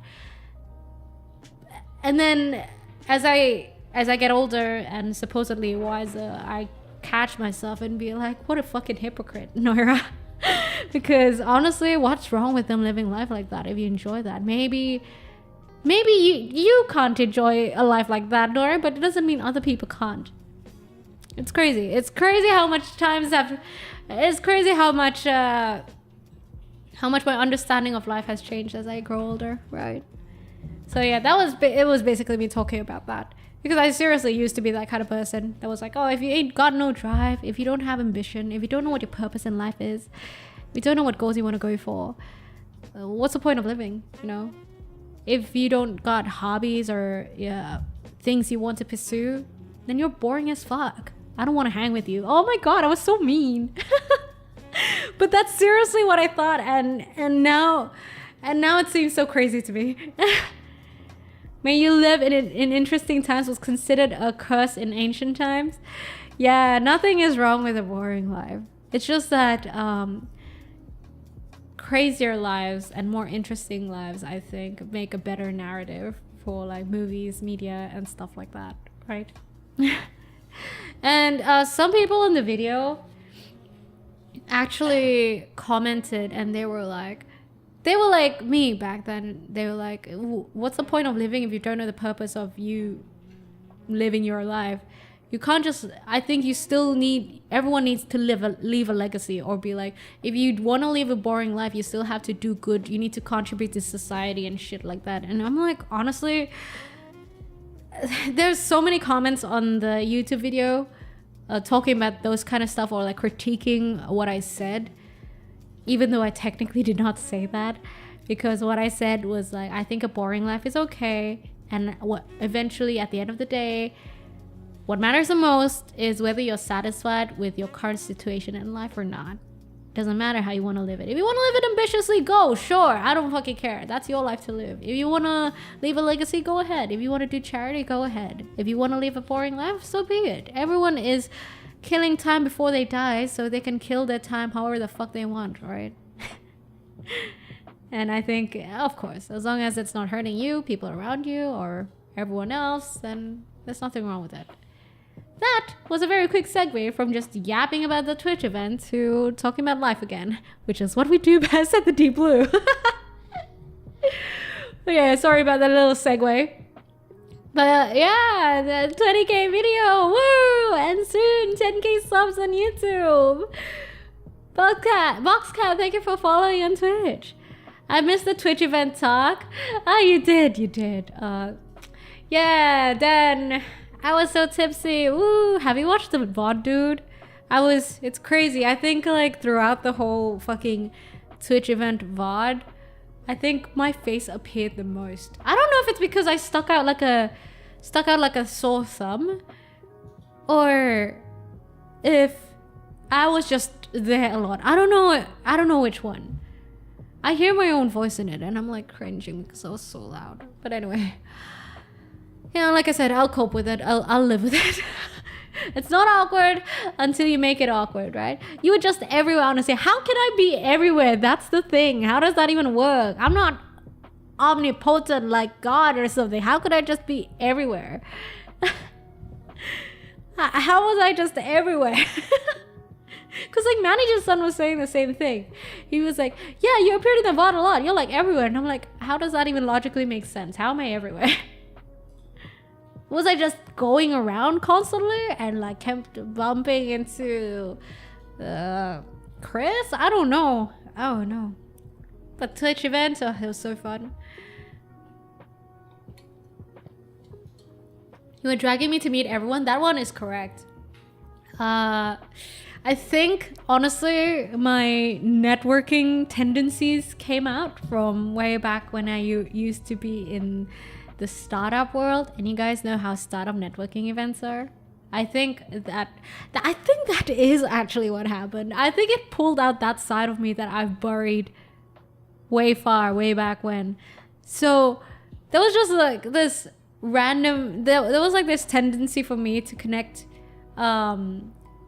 people with other people. I always like doing that because I feel like if I meet someone cool and I think they can connect well, or like they could work something out, I would just connect them because I think it'd be cool. That's like what I did during the startup days and networking events and stuff like that. So I think that happened at the Twitch event. I'm glad you're almost reaching 10k subs. Thank you. I found you because of that video. Well, I hope I don't disappoint. Yeah, crazy. This weekend has been crazy. The Vtuber nominations being over, almost reaching 10k on YouTube, and then getting so many views for that video talking about life, which I didn't think was a popular topic, and meeting so many people over at the Twitch event. It was so fun. It feels so good. It's such a good weekend, guys. Very much the life of that meetup. More like the loudest at that meetup, I think you're saying. Yeah. The loudest, more like, oh god. I kind of wish other people were drunker so that I did not have to be sticking out like a sore thumb like that, you know. I feel like I was just sticking out so much. I actually intended, you know, funny thing, for that Twitch meetup, I actually intended to be low-key. There was nothing low-key about what I did. I was just like, I'm gonna be low-key and demure and very mindful and just, you know, talk very gently with people and give out my name cards and all like that. Oh yeah, that never happened, dude. Fuck, bro. You got a bit drunk? Are you serious? You didn't even drink that much then. What are you talking about? I bet you were an absolute joy to be around. An absolute loud person to be around, more like. But I promised to myself that I'll pace myself better next time. I think I got caught off guard, seriously, with how fast I got tipsy. I'll do better next time. You know, it's always like a constant feedback loop, right? With life, you do a mistake and you can do either one or two things. You can either dwell on it and regret it for the rest of your life, or you can learn from it, cope, and, you know, do better next time. That's how I get over shit, man. If not, I have been ruminating on the Twitch event for like the past 2 days and cringing over it. I think it's about time that I internalize it and move on with it. So I'm meeting you and bumping into you every time at the party. Yeah. Nah, I mean, even if I don't drink as much, I promise you I'm not that much different. I'm just less loud. I just don't like the fact that I was so loud, that's all. I think I was just too loud. See, if not, I'll just be like talking with you guys chill like this, you know? I wouldn't be screaming my ass out. And I was actually also worried about intimidating people, I think, which I hope I did not do, but I was worried about intimidating people because I know, like, when it comes to streamers, especially VTubers, I think a lot of people aren't as social or as extroverted as they might seem on stream or online. So I was worried of just intimidating people like that. I hope I did not do that though, because I wasn't sober enough to do that, but I hope I did not. Yeah, I mean, I wasn't sober enough to control that, but truly I hope I hope I didn't intimidate anyone. Anyway, for all you guys that I met, thank you so much for meeting me when I was at the Twitch event. It was very nice. It was super fun. I can't wait for the next one. I think if I have the means, I'll definitely go to the next one when it happens. Hi there, Shinobi's black cat. Well, if it's any consolation, the people I know in the party asked about you in a bad way or a good way. Were they like, who's that foreign bitch?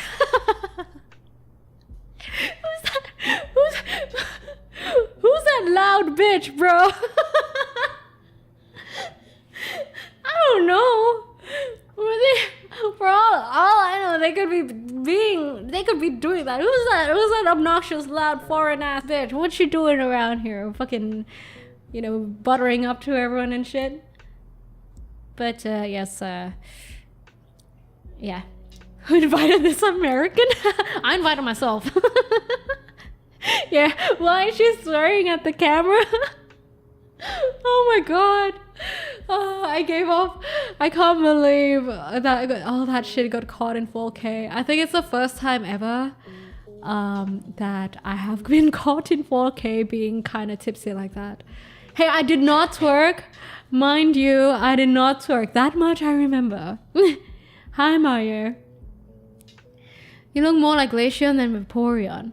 You probably heard that a lot of times. No, everyone actually just calls me Vaporeon, I don't think anyone has called me Glacian. Everyone actually just calls me Vaporeon or Nessan or something along those lines. Along with all those memes. First of all, why Vaporeon? Well, I actually like Vaporeon, guys, before all the memes and all that. Y'all at the Deep Blue know this, right? So it's not because of the memes. Yeah. And second of all, look at my design, don't I? I'm a sea fox, don't I kind of look like Vaporeon? What do you do for fun, ma'am? Obviously drink too much. I'm kidding. What do I do for fun? Music, singing, doodling, trying to play the guitar. A lot. I have a lot of things that I do for fun. Hi, Logan. I've been good. How you been? Is that something you can do? Something I can do? Are you saying like acid armor having high defense stat and high HP for human compatibility optimized? Is that what you mean? It's been a long time. How are you? I'm good. I just got back from the Philippines, guys. And hi, Nuts. Thank you. New viewer here from that video. Thank you for visiting the stream. I'm glad you resonated with the video. Been playing guitar for 7 years. Yeah, I haven't committed to like my instruments, but like my friends bought me an electric guitar. I haven't really played it lately though, but I have been working on like my vocals and like vocal lessons. So I think that's like something that I'm currently focusing on right now. My vocals more than anything, I reckon. But also I think I want to get more into things. Like I've been mentioning to you guys that I've been wanting to get like take Japanese classes, but that hasn't happened because, well, my schedule is still very wobbly because I've been pretty much traveling every 2 weeks. Yeah, I play the piano / the keyboard. I've been traveling every 2 weeks because I just blew my savings for the rest of the year. And it's very hard. For example, I'm streaming fully this week, but like next week I'm gone again, guys. I'm so sorry. But I have videos and everything prepped for you guys too. Because I'll be in Osaka. And then, but after Osaka, I'll be totally back. I'll be like back and fully streaming for the rest of the year. So Osaka is like the last pit stop for me. And then I can actually start planning things out. It's very hard to plan things when you're constantly like out and about, you know what I mean? So it was hard for me to find a schedule. Also, I think, honestly, because of maybe fatigue from traveling and stuff also being involved, I feel like I've been procrastinating a lot. And like, you know, I've been using it as an excuse. Like, oh, I've been traveling, I've been tired. So I use that as an excuse to procrastinate on a lot of things, which I fucking hate, honestly. But I keep doing it because we're all just humans. We don't like difficult stuff, right? But yeah, hopefully I shift my gear back and get back into the productive flow of everything tomorrow. Hi there, Ghost Hey. Do you guys want to hear something interesting? So I was ironing my clothes today, right? I just did laundry. And I was listening to a podcast whilst I was doing it. And I heard the most interesting thing that made me pause the podcast and think. So he said it was talking about distractions, right? That was what the whole podcast was about. Dealing with distractions and what are distractions and stuff like that. And then, so this guy asks, do you know why people do things? What is behind the motivation of people doing things? Why people do things? And apparently the common notion is that people do things because they want something. They want a reward, right? Like the carrot and the stick. Because they want the carrot, they do things.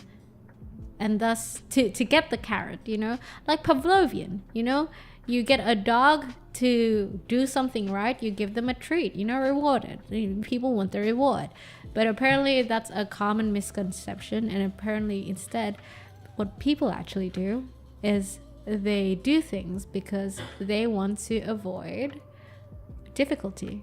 They want to avoid pain. They want to avoid just difficulty in general. Think about it. For example, let's say you want to research cryptozoology, okay? Because that's like one of my favorite things to do in my spare time sometimes. You want to research cryptozoology. You don't do it because you want the reward of finding out what it's about. Technically, you do it to satiate your curiosity that has just been nagging at you. So you wanna treat that discomfort. You want to deal with that discomfort. Thus, you want to treat that curiosity. Therefore, you research things. Know what I mean? So that's an interesting thing that I learned today, I think, from that podcast, that we're not spurred by reward, but rather we're spurred by the idea of treating discomfort or dealing with discomfort or avoiding discomfort, which then brings to the topic of why we doom scroll. Even though we know we're supposed to be doing something else, say we're supposed to be doing laundry, but then we end up doom scrolling. It's because we're avoiding the discomfort of having to do laundry, thus we doom scroll. To kind of just get away from the idea of doing laundry, to avoid the discomfort of that, avoid the discomfort of supposedly procrastinating and not wanting to do laundry, and thus we doom scroll. That is the TED Talk of the day, guys. Yeah, I just did my laundry today. But yeah, it was interesting because I was actually kind of looking into the ways to kind of deal with doom scrolling better, because I'm pretty sure a lot of you guys also in chat, because I am also not I do also succumb to it as well. Oftentimes we're doing something like let's say we're writing an essay, a vlog, or writing something for work. Every few minutes we might end up just maybe opening our phone or Instagram and something like that. And technically it's not because there's a fucking notification most of the times. That's like a small part of the possibility. According to research, that's usually just 10% of the reasoning, right? Rather, what happens 80% of the time is the fact that you are not spurred by a notification, but rather you just pick it up because you're trying to avoid the discomfort of doing that task. So you doom scroll instead. Right? So it's not because you want to open it. It's not because you saw a notification. No, most of the times it's because you want to avoid doing something. Thus you end up doom scrolling. So that I think that that statement that we do things, our motivation to do things is spurred by our tendency or want to avoid discomfort or treat discomfort, changes the perspective to a lot of things. Yeah. That's like from Ali Abdal's most recent podcast, by the way. if you guys want to listen into it. It's very interesting, and like it's very interesting. And the guy I think made a book about. There's a whole book about it. It's called Indistractable. It's interesting. I do think I want to make a whole... So I'm making like this video essay about like how to balance online and offline. Like how to balance being online and being offline. Because I don't think the solution is to delete social media off your phone. I do think that there's a healthy amount of social media that you can have. Because... not gonna lie, social media helps you connect, right? It's a good way to connect with your community, your friends, your family, and stuff like that.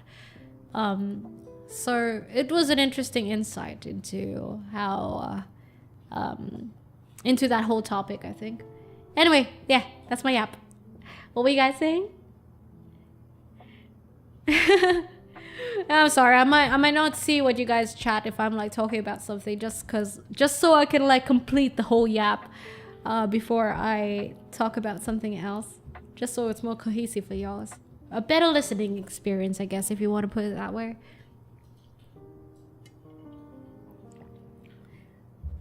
But don't you guys reckon that's true? If you guys...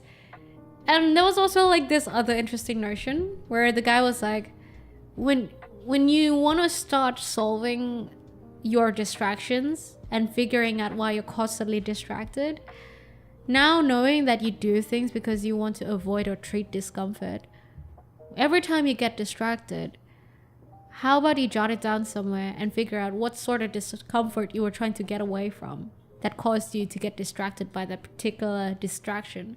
And then when you start listing it out, you can like slowly solve your little distractions, and kind of optimize your time. Now, there's also this thing about, okay, we're going into another yap, guys. There's also this thing about the notion of productivity. Okay. People think that being productive, and it's a jargon, like I think a lot of people, when we say productive, I think a lot of people switch their brains off because a lot of people don't wanna think about productivity, and they think it's like sigma alpha bullshit, like optimizing a day, working 24/7, haha, what the fuck is burnout? Technically it's not that. Being productive at the end of the day is doing what you intended to do, like making progress on what you intended to do for the day. For example, if you intended to climb your ranks in like Dota for the day and you managed to play a few games that contributed to that, then that's being productive, right? Technically it's not like, oh, you're playing a game, it's not productive at all. No, it's not. Productivity in its essence is like being able to make progress on what you set out to do. So, Shuin said positive, and I'm done. I don't know what to talk these days. Question how existing. Oh, I talk a lot about that, by the way. That's what the whole channel is about. I yap a lot about these things. I think not just about life, but also mostly about personal growth, because I do think I still strive to be a better version of myself every day, right? And I like yap about whatever I find with you guys. So with being productive, I think when you figure out your distractions, that can help you be more productive, so that you can live life more fulfillingly and be more satisfied with your life, right? Because I think, I don't know about you guys, but I feel shitty when I notice that whenever I feel shitty, it's mostly because I'm dissatisfied with my current life or my current situation. And that is usually spurred by the fact that I haven't been productive enough, aka I haven't been doing what I've been wanting to do to achieve what I envision for the near future for myself. What I envision a better version of myself would have done, if you want to put it that way. Because I haven't been productive, I've been slacking on that shit, and that leaves me being unsatisfied, and being unsatisfied makes me feel shitty. So that's why I think I talk somewhat about productivity a lot with you guys, But I just want you guys to understand that when I mention productivity, it does not particularly mean like work. It's mostly just really inching closer to what you want your better version of yourself to achieve. You know what I envision? You winning the Hidden Gem Awards. I don't know. I really don't think I'm gonna win it, honestly. There's so many people in it, bro. Have you ever thought of the fact that what if everyone were to have the same IQ? I don't know, man. IQ is like a social construct. Humans just have a tendency to want to measure everything, or like want to have closure, or like a label to everything. That's just human nature, innit? Oh my god, it's my bathwater. Hi, Noira's bathwater. I just discovered you from your video. Is boring life really bad? And you make really good video. Thank you, Hermans. Thank you for watching the video and dropping by here. I really do appreciate it, and I hope I don't disappoint. Oh, what the fuck was I talking about earlier? Shit. There was also, okay, I hope I don't catch flack for this, but I've been hearing about this multiple times already. So if you guys would just hear me out about this one, right? For the past like 1 month, I've been hearing this like 3 times already. It's that ADHD, I hope I don't catch flack for this, ADHD is overdiagnosed.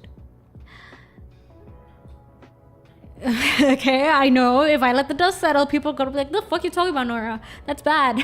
No, what I mean is that nowadays ADHD, oh my god, and someone says ADHD bulldozed me to your channel. Bro, I'm so sorry, but listen to me, okay? Hear me out.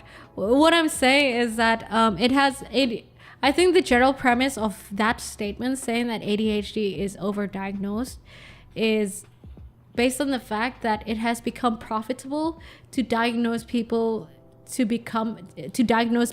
ADHD, to the point that there are a lot of companies and peoples behind it who just tend to diagnose ADHD easily. And the thing is, like, us being humans and people, right? There are many theories out there that when you label yourself or you go into a certain persona or identify yourself with something, you have a more likely tendency to become that identity or something, right? For example, take Kobe, all right? Kobe has the Black Mamba alter ego personality. He goes into that Black Mamba personality when he wants to, he uses that personality to kind of push him forward. Or Adele also takes on like a different persona, supposedly, in her head every time she wants to perform. Or like VTubers, or like superheroes, VTubers, they take on the form of a VTuber and suddenly they're very social. Those sort of things. Now, think of that in a way that what if someone isn't actually ADHD but then gets diagnosed as ADHD and then starts thinking that they're ADHD and starts, it's like a self-fulfilling prophecy sort of thing. It starts internalizing it within them, when maybe the core problem isn't actually ADHD. You become who you wish to become in the unconscious mind. Yeah, that's true. What I'm saying is that it can work both ways, and like both the good way, like Black Mamba, or like the bad way, like maybe you're not actually ADHD, but you just happen to answer a 30-second quiz and it says you're ADHD, and then you start like inhibiting those ADHD traits, when technically maybe it's not, like a placebo, yeah. Or I think there's another word for it. I think it's nocebo. So I've been talking with some people about this, and also the podcast mentioned about it. So I thought it was just an interesting thing. And that's actually also one of the reasons I think I always say it, that I'm an undiagnosed ADHD technically, and I'm scared of getting diagnosed because I don't think I want that confirmation. So what I do is that I just constantly try to improve, and hopefully I can get better without a diagnosis, and that makes me think that I think one of the reasons why the previous generation, where ADHD wasn't really that prevalent, or like the concept of ADHD was very much still being researched and the definition was still constantly changing and stuff like that, people didn't know they could get ADHD, so they just roll with the punches, just go with it and do their best. And sometimes they figure out a way to deal with it, and they don't use it as a possible excuse. I'm not saying that people that have ADHD use it as an excuse. No, I'm saying that someone could possibly be misdiagnosed and then use ADHD as an excuse to stop themselves from personally growing and solving their problems, because I think I do that. I think the easiest example that I could give personally is the fact that I always say that I'm a free spirit. I don't like planning. I'm bad with planning. Technically, I don't think I hate to admit it, but I've been saying that my whole life. Technically, I don't think I'm bad with planning. I just don't want to. I can technically, I just don't want to. So I use that as an excuse. I say I'm bad with planning. There's no point. Technically, I could. I have done it before. I just don't commit to it. You know what I mean? So, yeah, that's what I mean. Yeah.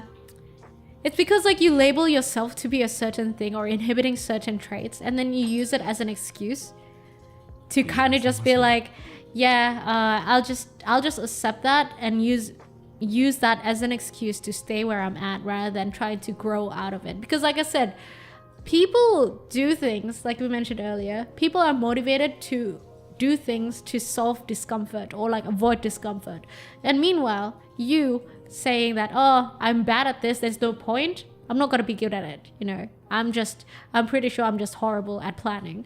That becomes an excuse that solves your discomfort, when instead the proper solution could be you tackling that and actually working towards it. Okay, learn a few frameworks, read some stuff on it, do a little research on how you can improve yourself about it. Might get tired of trying to change the way people think someday. No, why would I want to? Look, you can't change the way people think, man. You can't change the way you can't change someone who won't listen. So there's no point.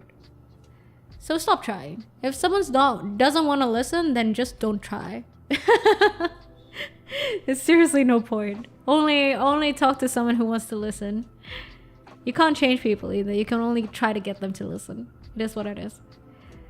I have attention deficit and hyperfocus. Wait, I missed that. Is less pronounced in me, so something that works for me won't work for a person with severe hyperfocus issues. Yeah, and everyone is different, right?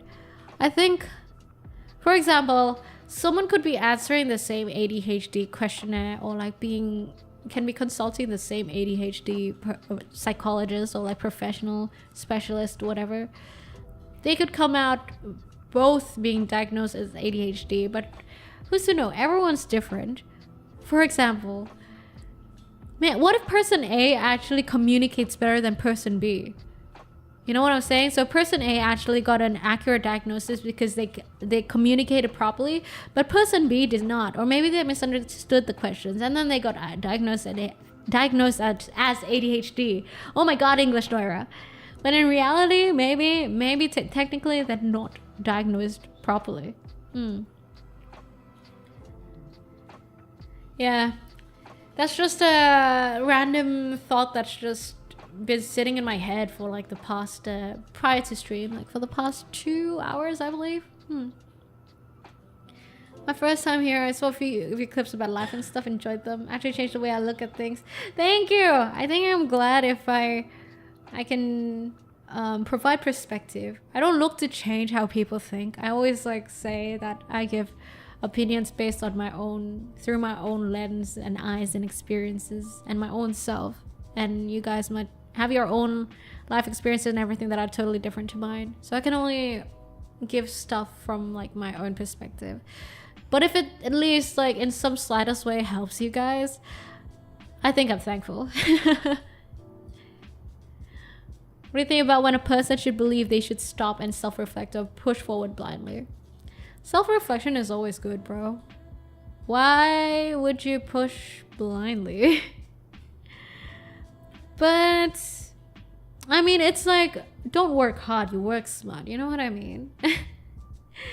I think one thing in the tech industry that has taught me something very valuable is the fact that Agile works.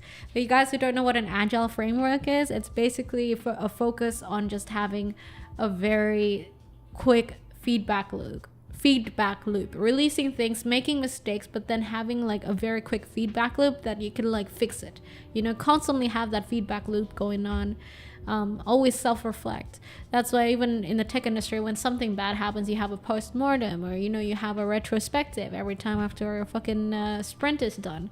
Those kind of things. I think funnily enough, working in the tech industry has taught me those things, and I have applied it instead into everyday life.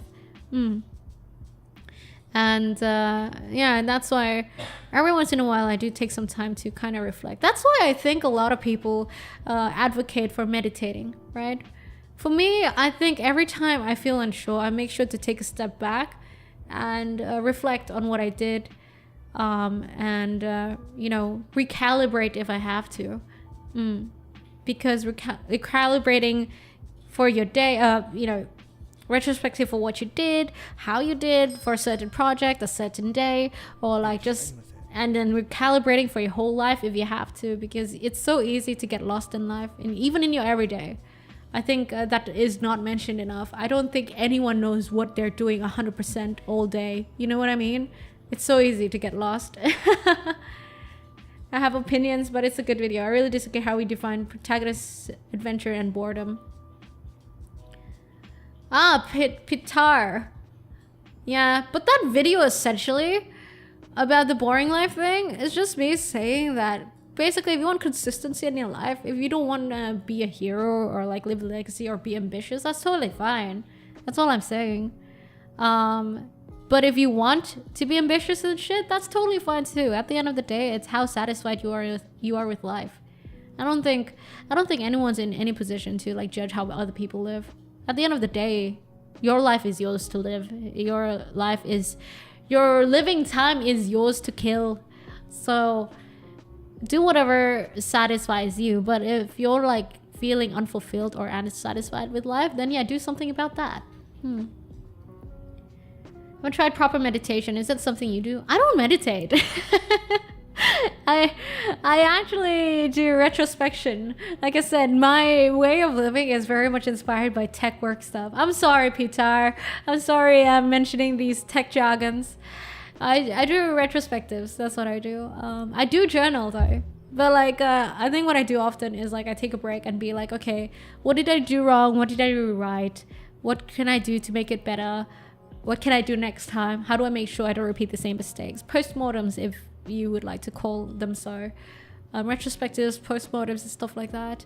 And I journal, which also kind of helps, because I think I've mentioned this before, like the fact that journaling is a way to kind of, on top of helping you reflect on your day, I usually journal in the morning. So I journal for the previous day.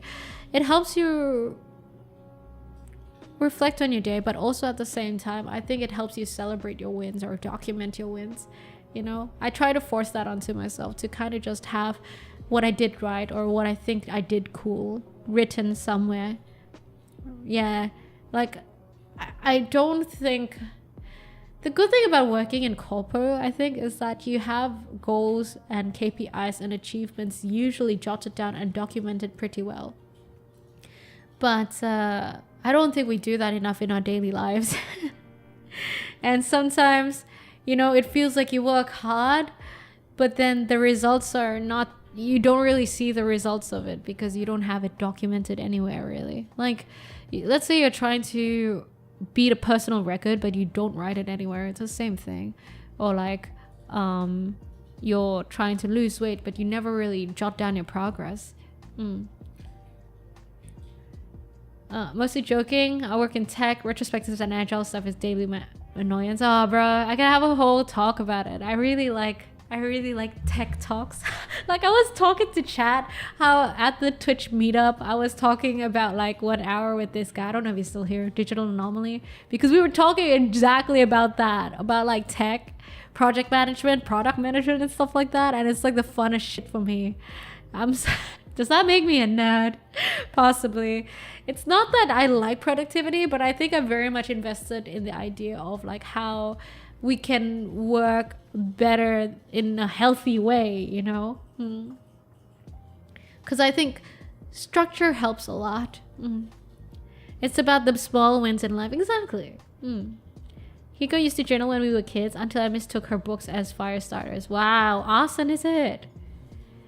We're all nerds in our own way. Is it a problem if you're a nerd? No. Is it a problem if I'm a furry? Obviously not. They're just labels.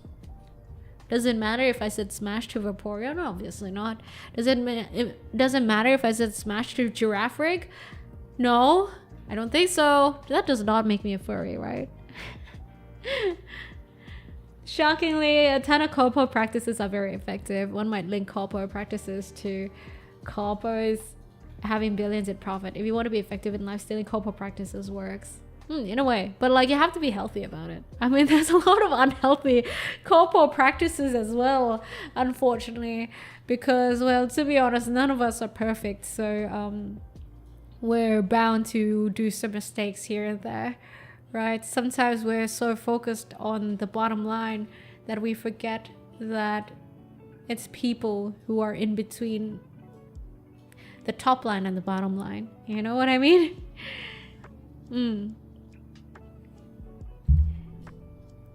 Hi there, Captain Delta Kiryu. A motivated workaholic when my brain works. Yeah. But like lately, like I said, I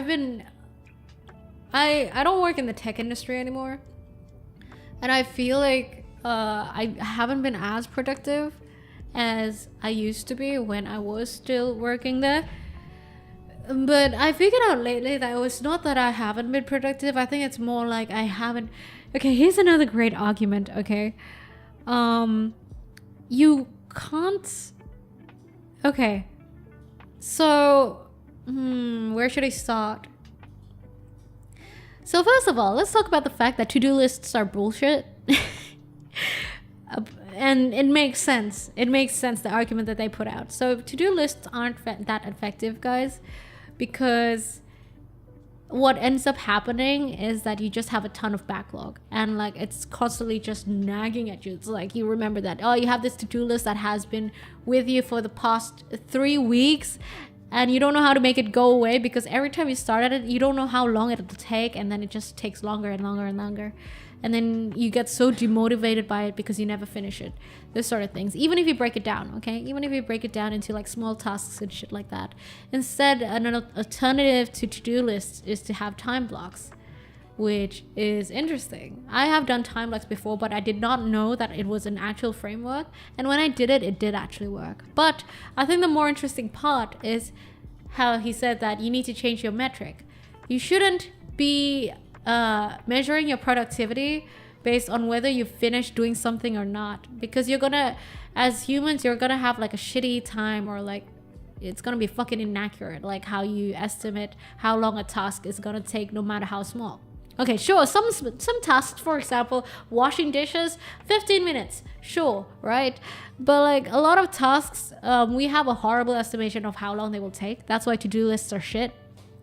That's the argument. So instead, have time blocks. Being like, okay, let's say you want to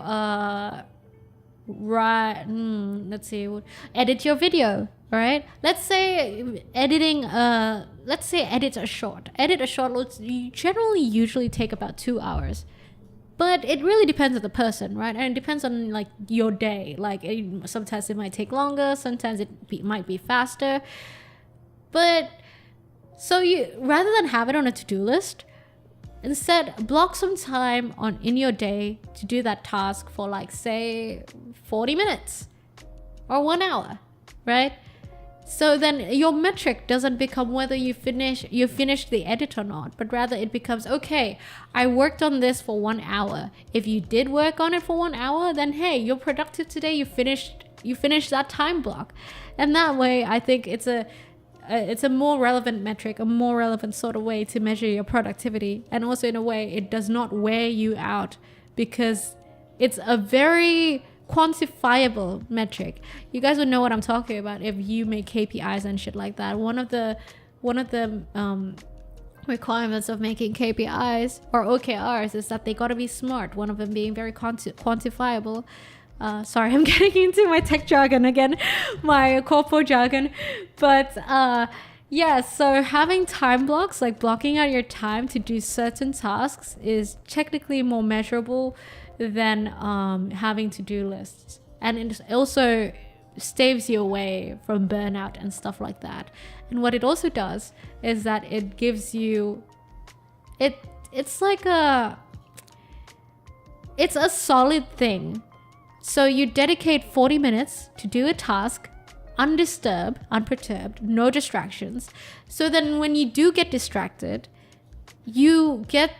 after that you get to do a post-mortem technically, okay? A post-mortem being that, let's say within the 40 minutes you got distracted and opened Instagram for like 3 times, right?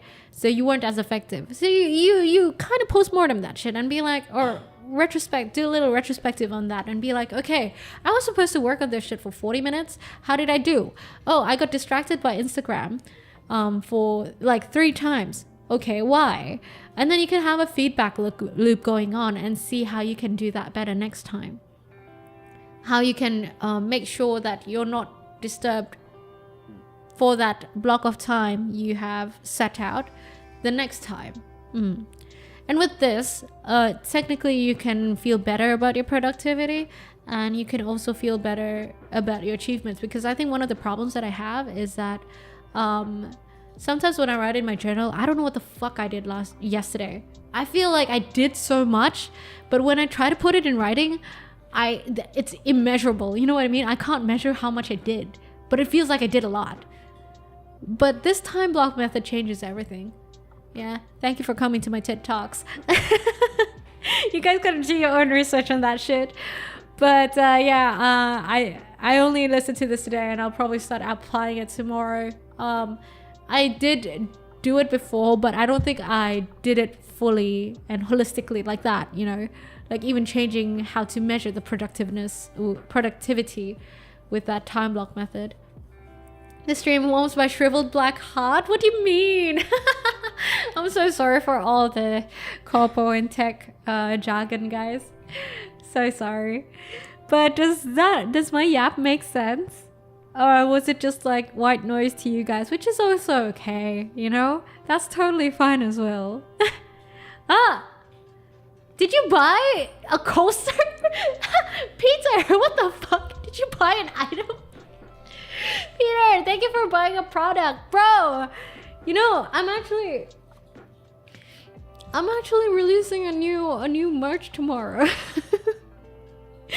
You should have just bought stuff tomorrow. I'm so sorry.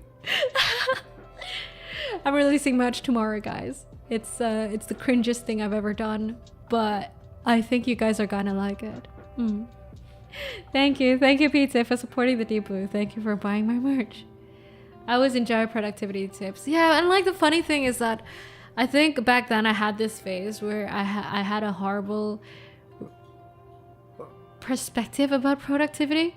You know, I was like, yeah, I'm not even gonna bother like reading books or like reading seminars or watching stuff about productivity, because they're not gonna tell me anything else that I don't know, you know. And I think I'm pretty productive already. And like, what's the point of like constantly optimizing your workflow? Like for what? If anything, it's just gonna make me burn out even more. That was like a horrible perspective on productivity that I had until I changed recently. I had a newer perspective about that, which is being productive is really just making progress on whatever you set out to do. Whatever you set out to do that will contribute towards your satisfaction, your fulfillment, your life satisfaction, life fulfillment.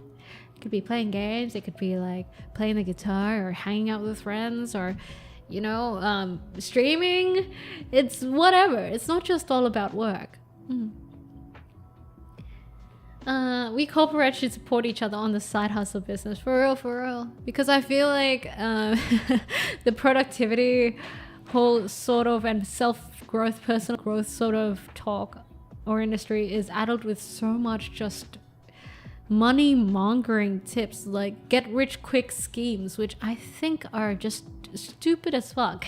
You know, like a lot of people make that sort of content with a hidden agenda, and you know, those mad giga chad sort of advices sort of shit. I think, I don't know, that's like I said in that video about the boring life, there's some sort, to such an extent, I feel like personally there's some toxic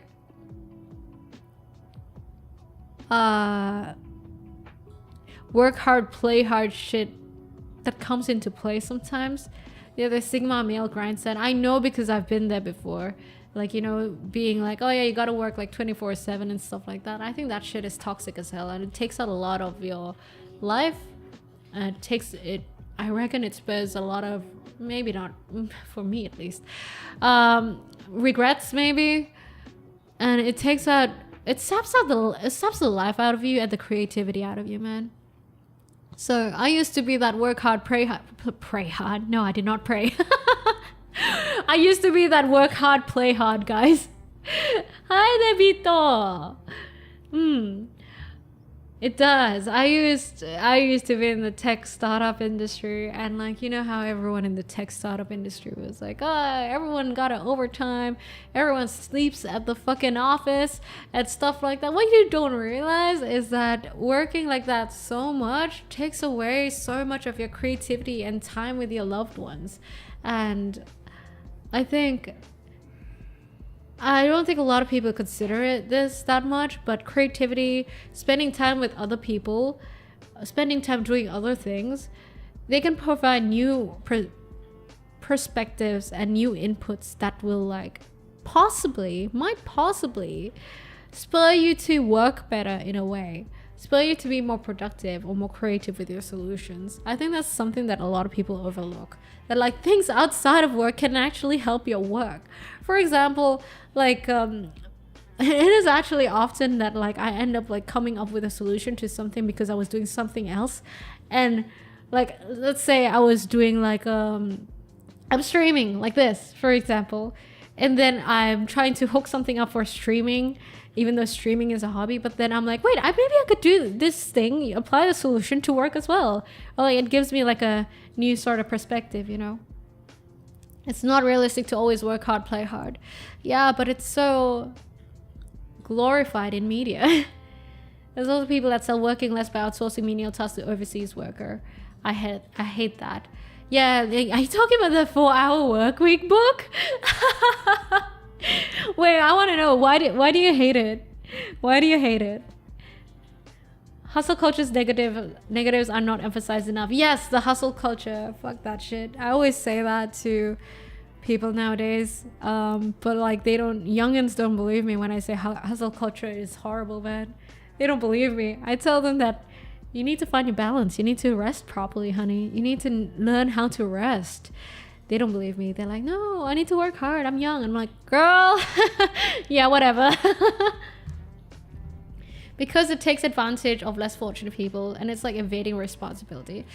But wouldn't you think that it also technically gives opportunities to less fortunate people? It gives opportunities to them that they might not have if that did not happen. Because I do think it's a new industry that in a way opens up new opportunities for people.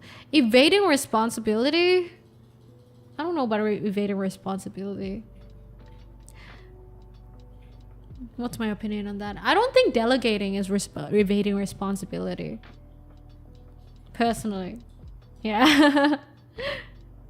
Because I do think that, for example, if you take into account someone who's like, let's say someone who's on the field and doing like the field work versus someone who's like at the top level, C-level management, right? You cannot do both. I do truly think that you can't do both. I do think that you can't do the everyday things, but also think about the big things for the whole company. I do think that someone has to be doing the micro stuff and someone has to be doing the macro stuff. I think, yeah. Specialization is good. I think that's what I'm trying to say. Because sometimes with certain things, you just can't have two hats at the same time, you know? Because when I've been there before, like when you try to think of everything, you end up like always having so many blind spots that you don't think about, you know, versus like specializing. Hi Genjutsu-sama. I hope you're doing better, dude. I hope you're having a great night too, Bito. Thank you for visiting, by the way. That's very sweet of you. Bito, by the way, is the artist who did my recent MV, Just Be Friends. Hustle culture is a toxic anti-wisdom version of the old hard work culture. 10 to 20 hours of consistent work per week with rest is way more productive than 60 hours of hustle and burnout. Yeah, but everyone with hustle culture wants to be like Giga Chad, bro. Everyone wants to flex about, oh yeah, I didn't sleep last night. Oh, I remember how I flexed that back then. And it's so cringy now that I think about it. Oh yeah, I did not sleep. Oh yeah, I studied all night. I studied all night for the exam. So technically I procrastinated and studied all night. You know, it's because I procrastinated. It's not that like, you know, I'm studious as fuck, you know. You wake up at 5 a.m. and do 5K run. Yeah, I don't understand, bro. I really hope that life balance and life fulfillment gets more into the spot. I think it's just generally what this capitalist economy pushes towards, right? Because, you know, the capitalist economy says that more money the better. Haha. You know, it's better to cry in a Lamborghini than be crying on the streets, sort of shit. When honestly, it's not that black and white, bro, to be honest. It's yeah, sometimes there are some things that are okay. Here's a quote, right? This is also from the previous podcast, and I thought it's quite cool. Thank you for using your 20 bits, by the way, Bisman and Ethan. Thank you. People are so easy. People find it so easy to waste their time like it's nothing, even though it's limited and we can't take time back. But when it comes to money, people are so stingy about money and afraid to spend money, even though you could technically gain it back. It's a renewable resource. You could gain more money, but time is not something you can gain back. So sit on that for a tad, right? And I thought that was quite profound because that's so true, isn't it? Right, guys? I mean, why is it that we treat time so bad, even though it's so fucking limited, but then we treat money so carefully, even though technically we could make more money? Morning of exam, I watched movies and slept 8 hours. Now that is a flex. Because I learned everything on time. Oh, I remember back then I flexed. Oh yeah, I clubbed until like 5 a.m. and napped for like 2 hours and then took the exams in the morning. And I said that was a flex. That was so stupid. Yeah, I think I like that quote too. But you need time to make more money. Yeah, you get what I mean, right? So technically, I think you should what they're saying is that you should appreciate your time more. And this does not mean for work. It means for like everything else in life. AKA, you have a limited time to spend with your loved ones. You have limited time to spend on things you want to do or things you want to try out. You have limited time to spend on, you know, trying out new projects and stuff like that. Personally, I think the less pressure you have doing work will get you farther, regardless of how much time you spend. Time is only the real thing for measurement. You can reproduce money, but can't return back time. Yeah, First steps as a business owner is that my mentor told me if money is stopping you to start something, just get a job. Money is renewable after all. Time isn't. There you go. Yeah, exactly. I think it's just been very, in this capitalist world economy, it's just, I think a lot of us forget, that technically our first priority should be time, not money. People forget that we have a limited time to spend for whatever it is we want to do, and for the people around us, for our loved ones, the relationships we want to invest in and stuff like that. I have a pretty voice. Thank you. See, people who met me in real life don't say that. Only you guys say that. Probably because I was shouting in real life at the fucking event. I'm sorry.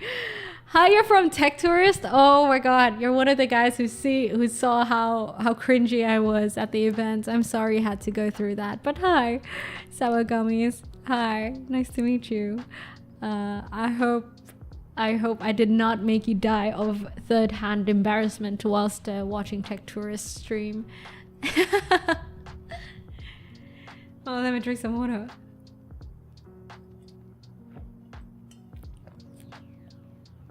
But yeah, guys, so the wisdom of the day today from this sea fox of yours is to remember that time is limited and money is renewable.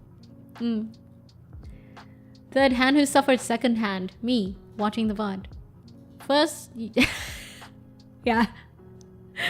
Me watching the VOD, that was me. Second hand. Third hand is you guys. If you are wise, money can buy you time. If you are arrogant and unwise, money will steal time for you. 11 out of 10 honest. Oh my god. Oh, thank you. And yes, that's the yap of the day. It's crazy, isn't it? How I can't believe I used to have a phase in my life where I used to be so snobby and thought that I did not have to be listening to, podcasts, watching new videos about stuff because I thought I knew there was all to know about these sort of things. I got very arrogant, I think, and ignorant. To be honest, I don't think there will ever be a time where new perspectives will not be good. You know what I mean? Because new perspectives will always provide you input. And with input comes the possibility of improvement and change. Or innovation, even if you want to call it that. First sign is you being oblivious about how cringe you were. Exactly. You're going? Shinobi's Black Cat? But both belong to the same coin. Have a good one, Shinobi. And thanks for dropping by. Hope you enjoyed the stream. Have a good one. Fuck, what was I talking about? What did I say earlier? I forgot what I said earlier, bro. What was I talking about before we were talking about how cringe I was? I don't remember. Shit. Remind me, chat. I have a horrible memory. I think I was talking about... Oh, right. New perspectives. Yeah. I remember. Thank you. Yeah, new perspectives and stuff like that, I think if I have one tip for anyone is that never get so arrogant that you never want to try anything new or learn something new or find out new perspectives from other people, meeting new people, reading new things, watching new things, I remember my friend started this leatherworking brand way back when, and the name was Seka, which in Pali means lifelong learner. I think every once in a while I do have to remind myself that to stay fucking humble, bro. I can't. It's so bad. I never want to get to that position where I'm so arrogant that I stop reading books and stop listening to stuff, stop learning things. It's so bad. And it really actually affects my life satisfaction. Because if you keep on putting out outputs and then there's no new inputs, it gets to you. For me, at least. I don't know about you guys, but it gets to me. Like there's a certain dissatisfaction with that. It's like, so you feel like you can't be as productive as you want to be. You can't be as creative as you want to be, somewhat. I honestly went through that phase as well when I thought I knew better than everyone. Is it actually something everyone goes through? When full dementia came knocking? Yeah, bro. Would it be fourth hand embarrassment if I told a friend about everything that happened at the event but they didn't watch the stream? That would be fourth wall embarrassment. Yes, what is this? Deadpool? Oh my god. But like, I don't mind you guys watching the stream, you know? It's just that as long as you guys are ready to emerge and break yourself off me. As long as you guys are ready to see what I look like in real life. Whatever it is. Whatever impression I give. Hi, Diante. Hi. Pretty sure everyone goes through that phase. Possibly. Or maybe like even multiple times. Because I think I did stop myself from reading stuff a while back. I forgot like how much I enjoy reading non-fiction books and listening to podcasts about life and productivity. Like a weird thing is that I find myself constantly getting very engrossed in like non-fiction books rather than fiction books. I like fiction, but like every time I always end up committing to non-fiction instead because I have like a huge curiosity towards non-fiction more, I think. Dunning-Kruger effect. What does that mean? Let me Google that. Dunning-Kruger? That sounds like a brand, bro. What is a Dunning-Kruger effect? The Dunning-Kruger effect is a cognitive bias in which people with limited competence in a particular domain overestimate their abilities. Ah, that cognitive bias. Okay, I know what you're talking about. It's a phase when you are a teen, you think you know better than everyone. One should keep the self-confidence but gain wisdom through humility. We learn eternally. Yeah. How's it going? We're just yapping, Ante.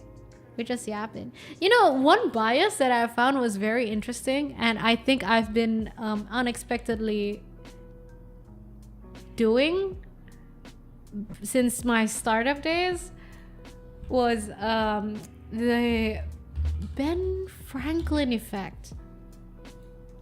How many of you guys know what the Ben Franklin effect is? Hands up before I start explaining. Trivia time. I can do that too mentality. I'm waiting. I know that's like a stream delay, so I'll wait a tad. Oh, I'm out of water. I need to get water after this. Because I'm yapping so much, I do need to hydrate a lot. Ben Franklin? No? Anyone?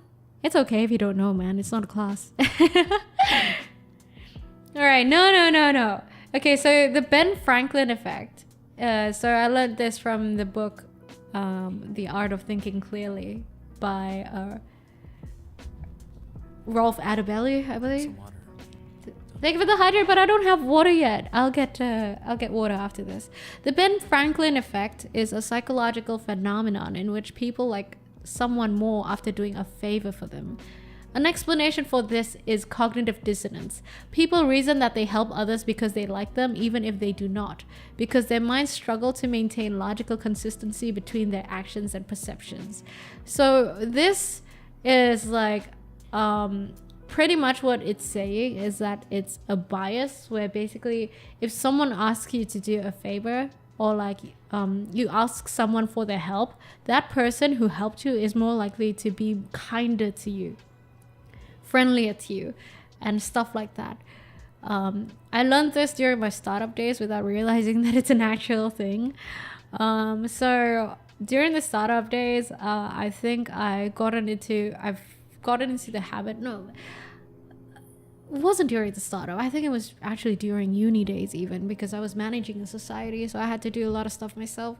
But it got to a point where I was just unapologetic about everything and just like, yeah, whatever, fuck it, we ball, right? So I could be randomly emailing like some huge startup guy and like random celebrities, or like big figures and popular figures and stuff like that, you know, or like I could be randomly emailing an investor, a venture capitalist, to learn about a few things just because I want maybe their opinion about a certain thing, or like I have a question for them, or asking them for advice. And they do become very friendly with you. Yeah. So, and I think it's great. I think people just kind of, just like how people love backseating. I think I mentioned this on one of my clips on YouTube. People love backseating, right? In games, when for streamers, I think it's the same thing. Like, people just technically love being useful or being helpful to another person. And the other side of that is that, especially when you're asked a favor, you will somewhat become friendlier towards them. I mean, they will become friendlier towards you. I read multiple books, but I don't feel like anything is beneficial. The only book I found very beneficial is How to Win Friends and Influence People. You should read the book of Art of Thinking Clearly. It's just basically a dictionary, a TLDR of like all the cognitive biases that exists in life. Did it say why it's called Ben Franklin? It did. Here. Benjamin Franklin, after whom the effect is named, quoted what he described as an old maxim in his autobiography. He that has once done you a kindness will be more ready to do you another than he whom you yourself have obliged. Franklin explains how he dealt with the animosity of a rival legislator when he served in the Pennsylvania Assembly in the 18th century. Having heard that he had in his library a certain very scarce and curious book, I wrote a note to him, expressing my desire of perusing that book, and requesting he would do me the favor of lending it to me for a few days. He sent it immediately, and I returned it in about a week with another note, expressing strongly my sense of the favor. When we next met in the house, he spoke to me, which he had never done before, and with great civility, and he ever after manifested a readiness to serve me on all occasions, so that we became great friends, not best friends, great friends, and our friendship continued to his death. So, yeah. If you ask someone for a favor, and they're more likely to help and be friendlier towards you. You can look it up. Ben Franklin, in fact, it's interesting. I didn't know it was an actual thing until I read the book. Wait, did someone like write something? Hold on. So if I get pulled over and ask the police officer for a favor, they'll be more inclined to let me go. If you get pulled over, I think, will they be inclined to let you go? I don't know. Depends on the person. But like, the thing is, like, if you get pulled over and it's like a legit misdemeanor, what are you gonna do? You could try that out, bro. You could try that out and tell me how that goes. Hold on, guys. I gotta get some water, so I'll be right back. Yeah? Give me a second.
Hello, I'm back.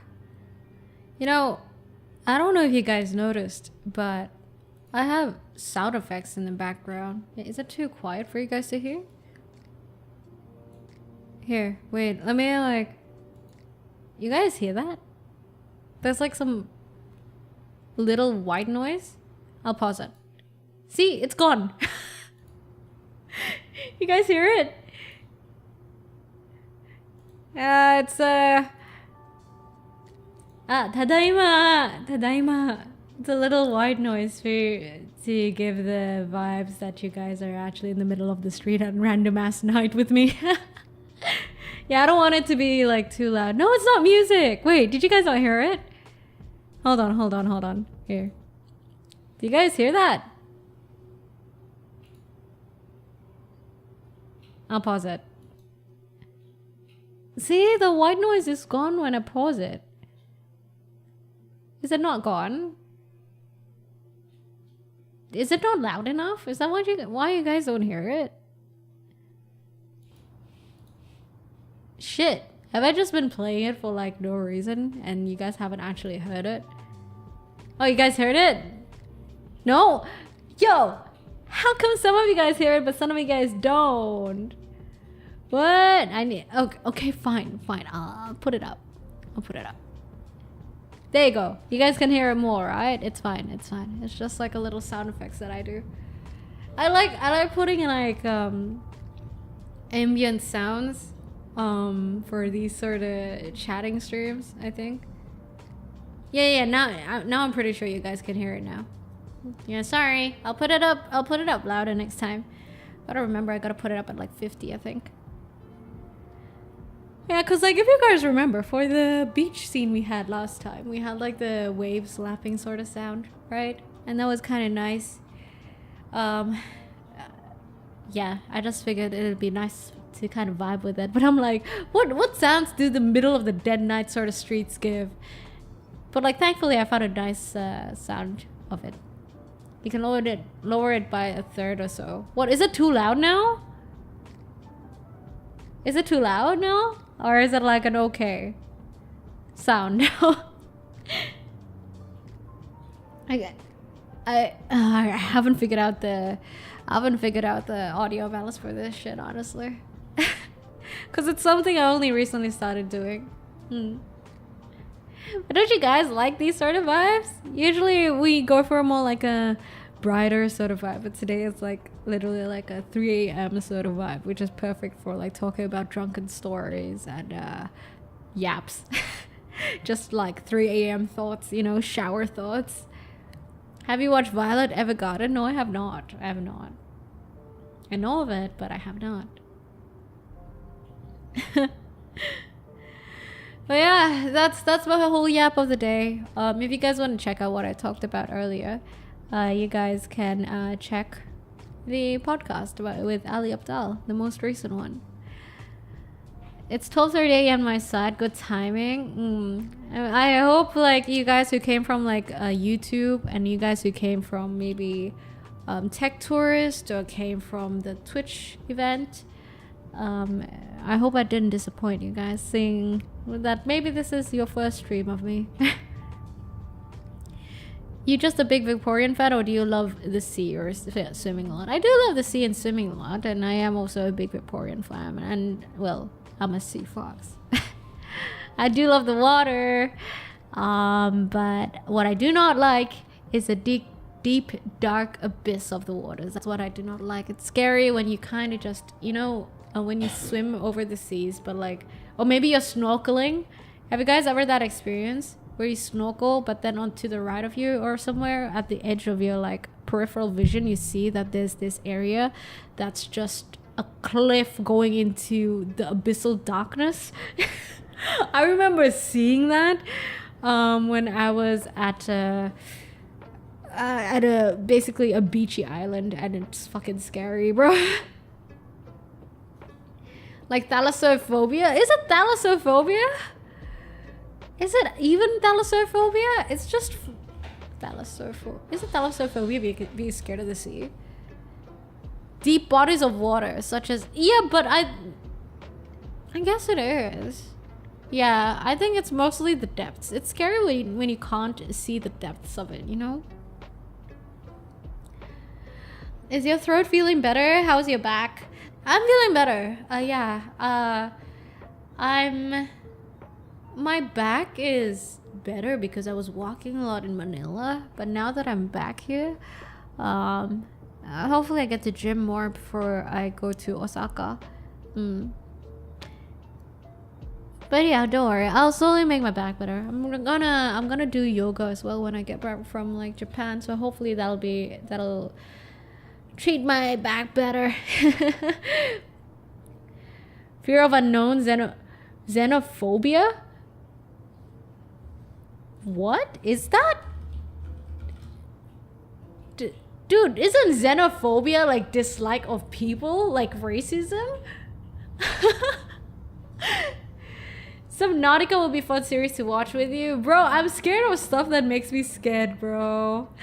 If you guys actually watch me play a horror game, actually, I'm playing a horror game tomorrow. Fuck, I rarely play horror games. It's just that tomorrow my Oshi asked me, hey Noira, you want to collab and play like content warning for Spooktober? And I'm like, yeah. I mean, it's my Oshi, okay? So I was snorkeling at Sipitan, and it's a mushroom-shaped island from the bottom up. It's like 20 meters off the beach. It just drops to like a few hundred meters. Oh, that's fucking scary, mate. That's fucking scary. But look, I might sound confident and cool with life and all like that. By the way, Hope Bagel, thank you for the follow, and welcome to the Deep Blue. I might sound onesan and cool with life, you know, and chill, confident and all. But when it comes to like horror games, I'm a little bitch, bro. It's fucking scary. If you watch my boss of me playing Outlast, it's fucking scary, dude. I keep on screaming. I'm just a wimpy bitch when it comes to horror games. And the thing is, like, I don't know how that's gonna be when I go to Halloween Horror Nights at Universal Studio Japan's Universal Studio Japan, because I heard it's fucking scary, and I'm really bad with jump scares. So fingers crossed, it won't be too bad. Absolutely would pay to Subnautica in a dark room. Nah, that's not gonna happen. Even fucking Doki Doki Literature Club scared me. So yeah, nah, there's no chance of you seeing me playing a horror game on stream, man. I play, you know, the nice stuff like TCG Shop Simulator or like Supermarket Simulator, Black Myth Wukong. None of that horror shit. That shit scares me. Like even Elden Ring scared me so many fucking times. Do you know how many times I got jump scared in Elden Ring? It's ridiculous. No, goodbye. I am not playing Alien Isolation VR. I haven't told my manager. I told manager-san, even if I do a subathon, I'm not gonna fucking play another horror game. Did you get jump scared from Wukong? From a fucking text? Yeah, I did. Like, you know. Oh my god, I feel so stupid, bro. You know, like when you switch scenes, like it's a new chapter, and then sometimes there's a text that pops up, and with a sound effect that's like Dolby Atmos. You know what I'm talking about? I got jump scared by that shit in Black Myth Wukong. Now that I think about it, it's so stupid. Oh my god, I swear, I don't know why I'm such a wimpy ass bitch with jump scares, bro. Are you interested in Dragon Ball Sparkling Zero? Is that a drink? Why does it sound like a drink? It sounds like a strong zero. What is Dragon Ball Sparkling Zero?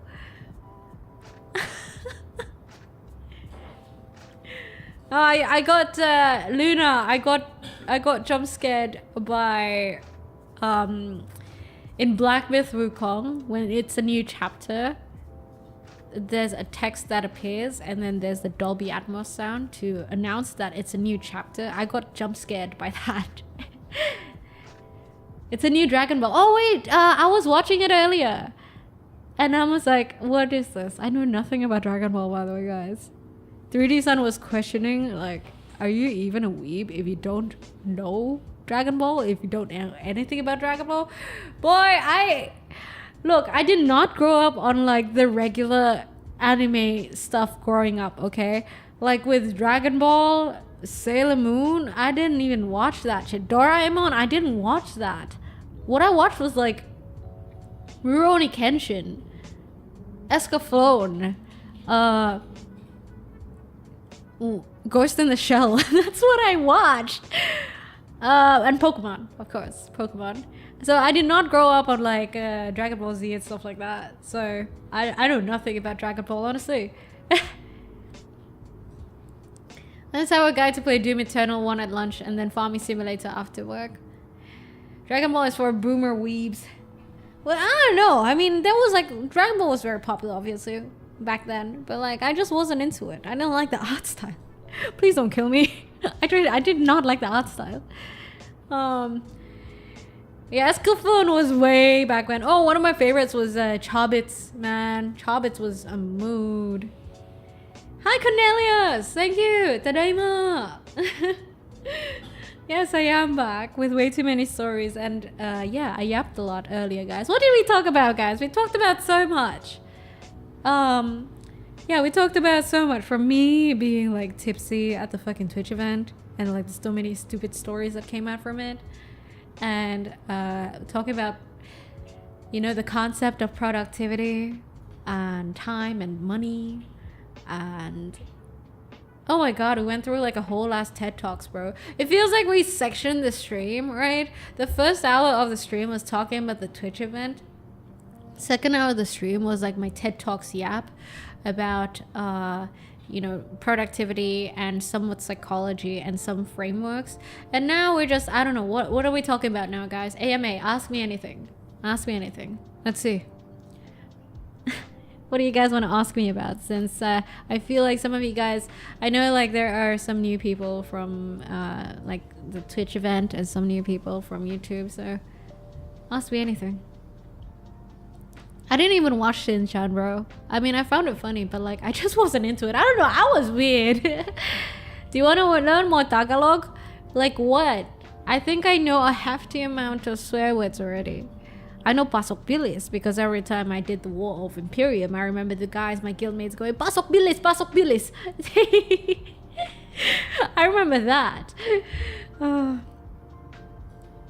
You see, I know this. Of course Chobits was cool. Guys, I'm weeb. I'm not like crazy weeb, but I'm weeb enough.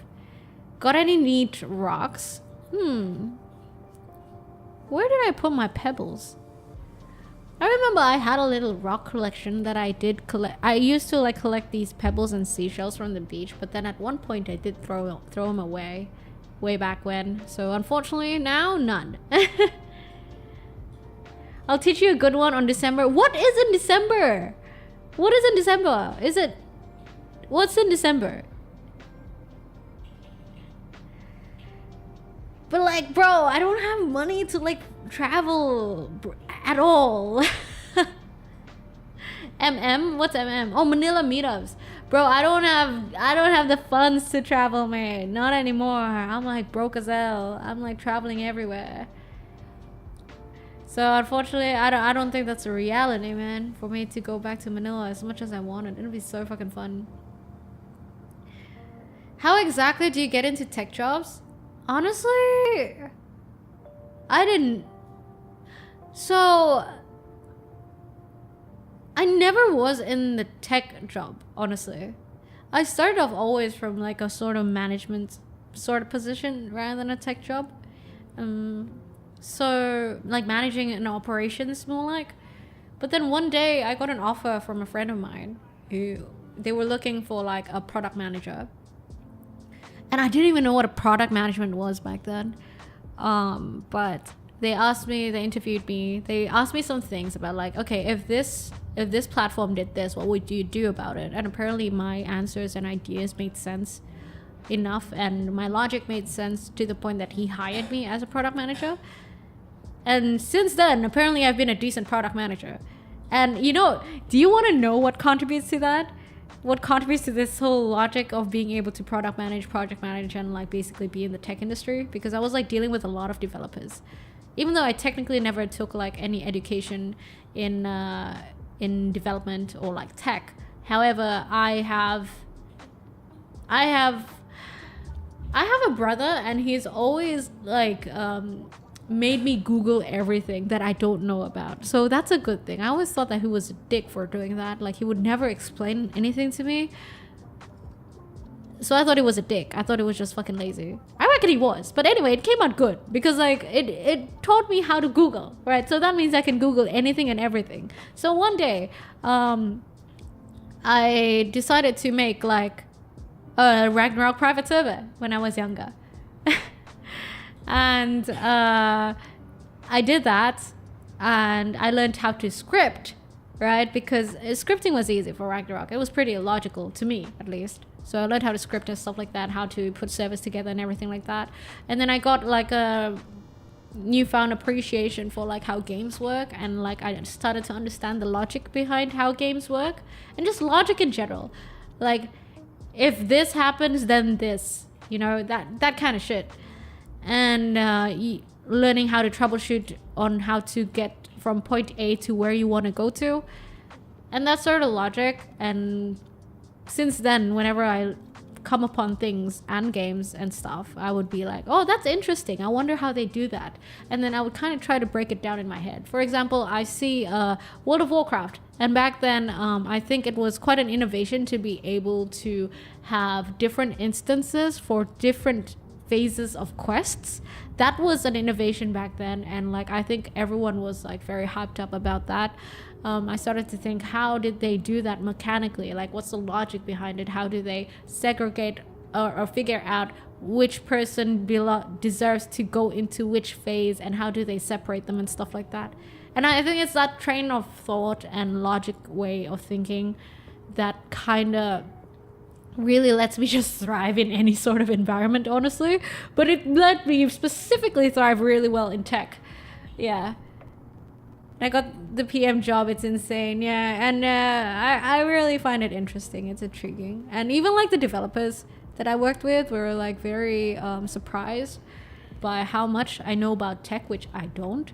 But like sometimes I would question them. Wait, if you do this, shouldn't you be able to do this?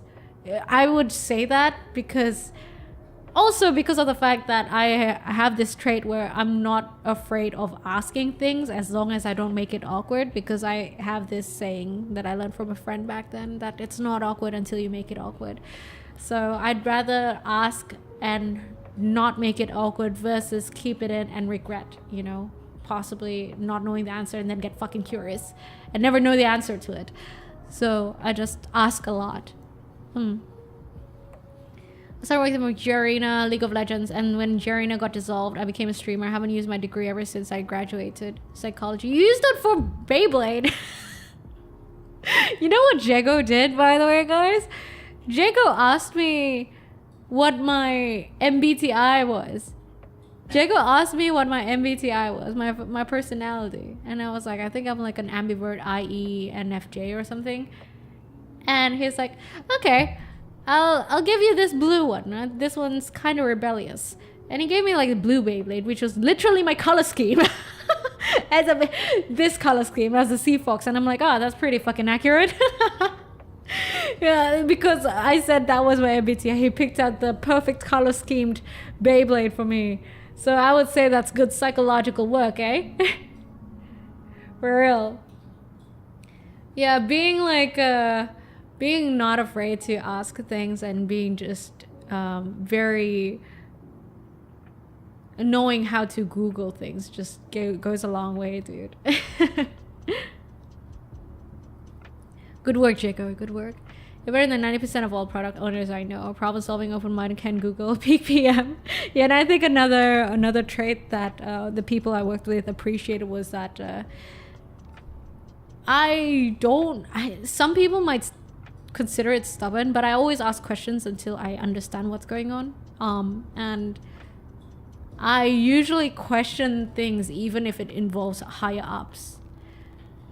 And for some reason they they appreciated that, and they're like, no, please keep on doing that. But I always like preface it with like, I don't mean to offend, and I hope it's okay that I'm asking this, but like, wouldn't what you do mean that this would happen? I would do that a lot. And I thought back then that I was just being too much, but they appreciated it. And I think that's also one of the reasons I think at the workplace a lot of people found me intimidating, because I would do that. They were like constantly, I think, kind of scared of getting questioned by me. I didn't mean to. I'm generally very chill when it comes to meetings and stuff like that. I'm not extroverted, trust me. I'm like an ambivert. The last time I took my test, I think I was like, 57% introvert and 53% extroverted. But it really depends. Like, my MBTI changes along the way, depending on the time of the year. Heard Google is slowly turning into shit though. Oh, search engine, is it because of AI and stuff like that? I think like AI, it can be good, but also I feel like it gives stuff too easily and it stops people from fact checking, because I do think that's like an essential part of looking up shit and like, you know, researching on stuff. It's like being able to filter out what is a decent information and critically criticizing it, you know, versus just having it handed to you like an AI summary. You don't question AI, you just know that they scout the internet and assume that everything that they say is true. But like when you try to look for the pieces by yourself, I think you tend to be more critical about what you collect, and then you get to, I think it's better. I barely use AI, by the way. Do you guys use AI a lot? Do you stress yourself out more in social scenarios, or rather your own abilities handling it? What do you mean? Stress yourself out more in social scenarios, or rather your own abilities handling it? Handling social scenarios? No, I think I'm okay with social scenarios. But like, I used to be very socially anxious, bro. I learned to handle social scenarios, I'd like to think. Google your baby peacock. It's hilarious and horrifying. Oh my god. I'm scared now. Can't use AI on my Beyblade. Technically, you could power your Beyblade with AI eventually. You know, they could calculate the most ideal pulling power and trajectory, I assume. I like to think I'm an introvert. I used to be a huge extrovert, but I found solace in solitude. Yeah, times change, right? I mean, people change with where you live, who you meet, and the current situation in life you are. Say for daily work. I use AI mostly for legal stuff, but even then, I mostly feed the gist of it and then give it to AI to kind of just, you know, roughly put out what it should be like, and then I still fix it. Looking at nice advice earlier with time loss. Thank you, Teddy Con. I'm happy to help. I'm happy to be able to share what I heard from a podcast from when I was ironing clothes earlier. Let's all try out time blocking, because I'm about to commit to it tomorrow as well. Picture this. You can have a conversation partner to talk about your ideas and provide options. It's very helpful to speed up in my learning. That's fair. But I prefer doing that with like a person, honestly. But of course, that's not always convenient, right? That's my favorite thing, I think, when it comes to meeting new people. I think I really like meeting new people, you know, because I don't think it particularly makes me an extrovert, but it's more like I get to hear new stories and new perspectives and new ideas. And I think it's just cool. And you get to bounce off of ideas with this person who has a totally different set of experiences and skills compared to you. It's a totally different set of background, which is why I ended up talking 1 hour about work with this guy at the Twitch event. It's because of that. Hey there, Alpha. I'm good. How are you? It shows us a lot of people are lazy about doing the work. Yeah, kids nowadays, oh, I sound so fucking old. Kids nowadays. I do think the AI can be useful, of course, sure. It's a very quick way of like grabbing data and analyzing it and basically skimming through data, but I don't think AI could ever be independent of human input and human feedback. You know what I mean?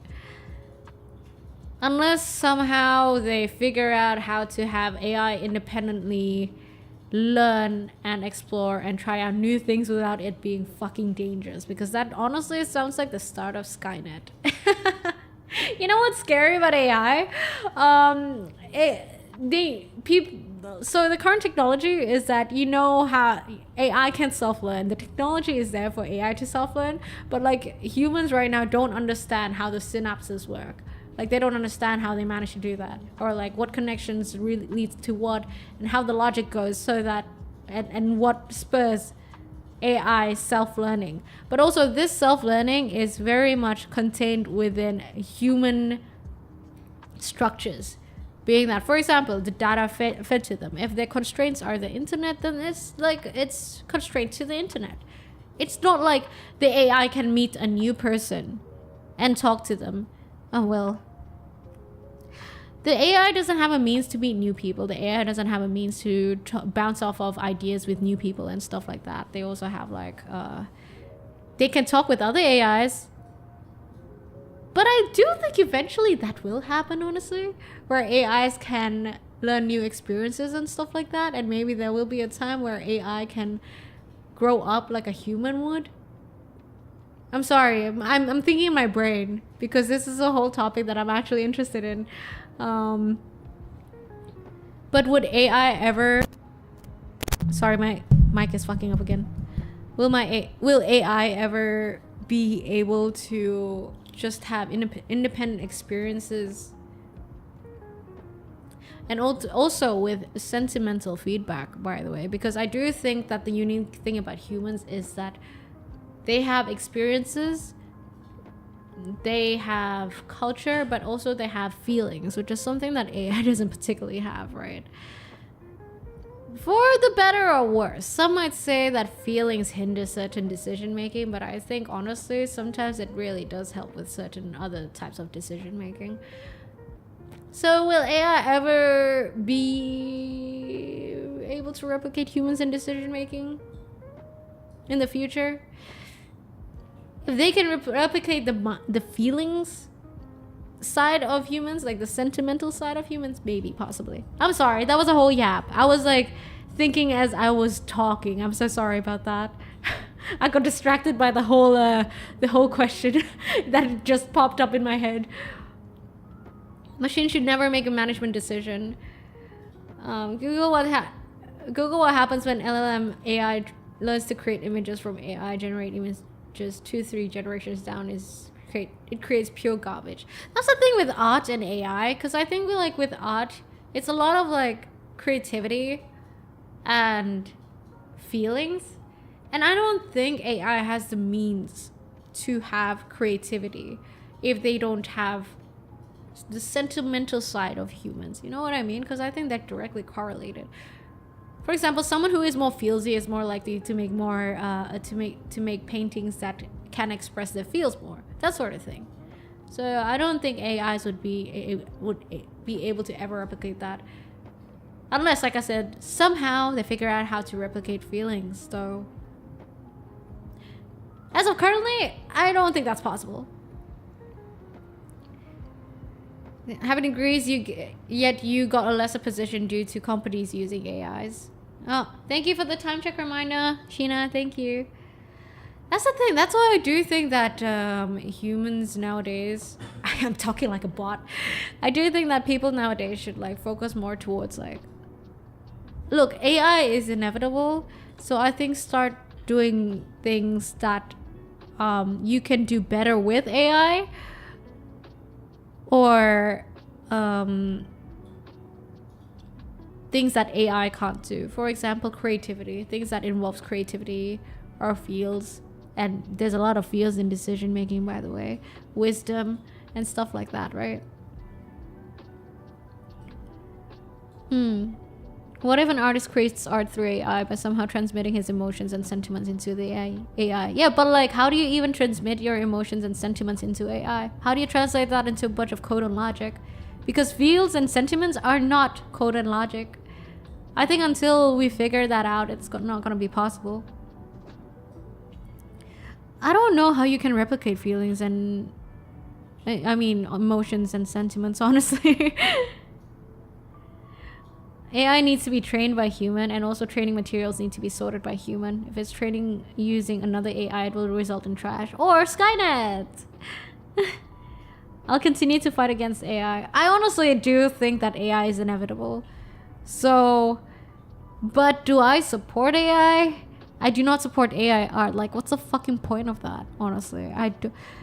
AI for like more mindless things and things that requires a lot of data and numbers and like basically brain power processing. Sure, that makes sense. The AI's got CPUs and shit. They can think quicker logically for humans. So I'm for AI that requires logical stuff. But like when it comes to like sentimental stuff that can't be translated into code directly, like feeling stuff that involve feelings and sentiments, what's the fucking point, man?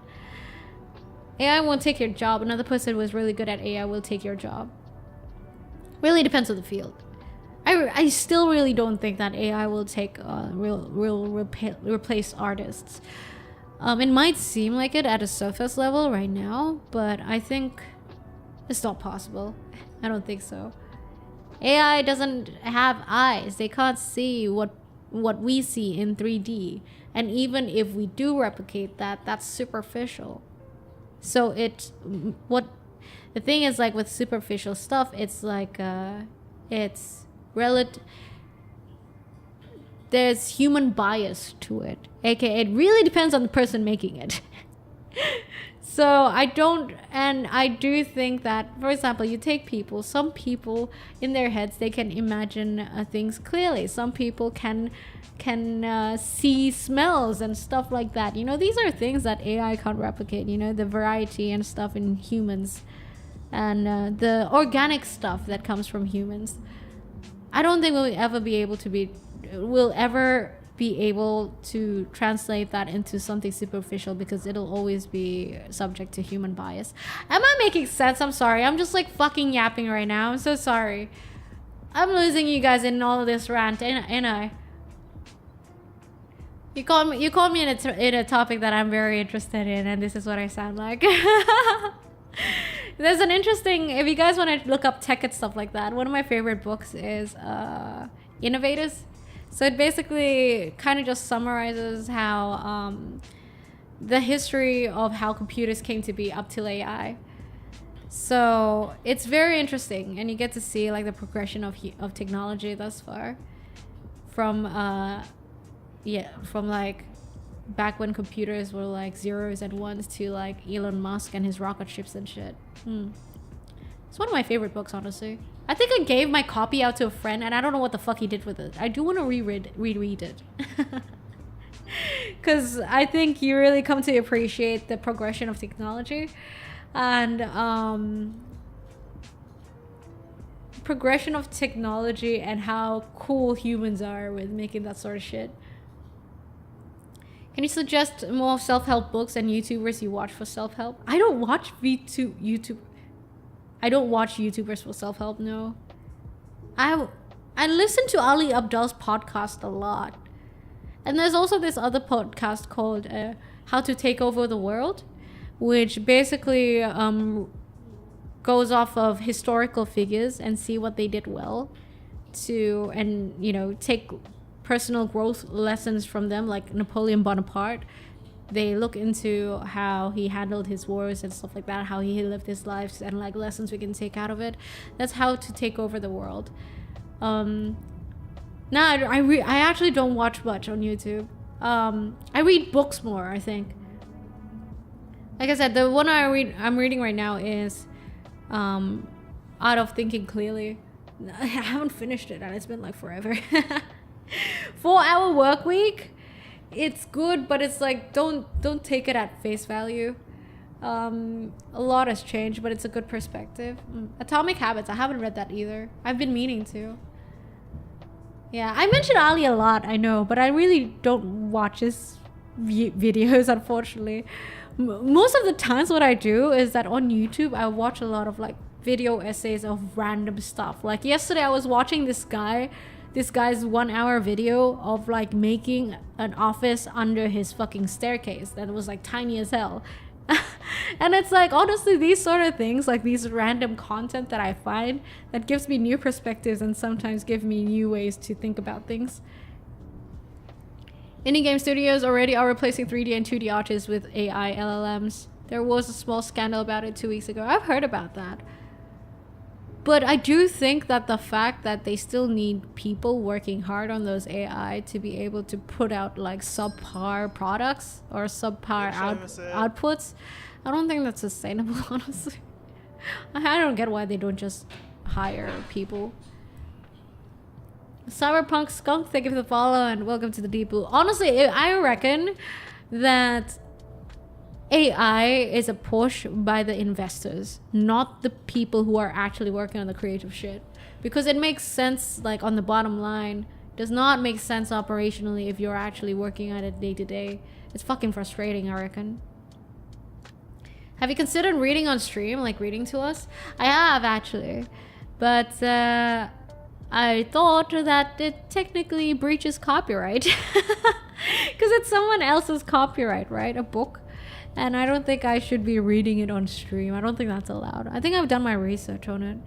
Unless it's like a classic where it's no longer copyrighted, like The Alchemist. You know? Something like that. Yeah, guys. It is unfortunately midnight. Any more last questions before we go? I've had AI make songs for me. Surprisingly not bad and listenable. The thing is, like with songs, I think that it's more logical and I'd argue even maths based. Like it's logical. Song progression is quite logical. So I understand AIs being able to replicate it better. But not art. Not art is... Some types of art are logical. Most of the times, no, not really. So I do reckon, like, out of everything, I think AI would struggle with art. Pixel Pip, thank you for the follow and welcome to the Deep Blue. Any plans in the near future? My birthday is coming up. November 5. So I'm planning... I don't think I can plan much for it. I planned some streams for it and a collab for it. If anything, there's that.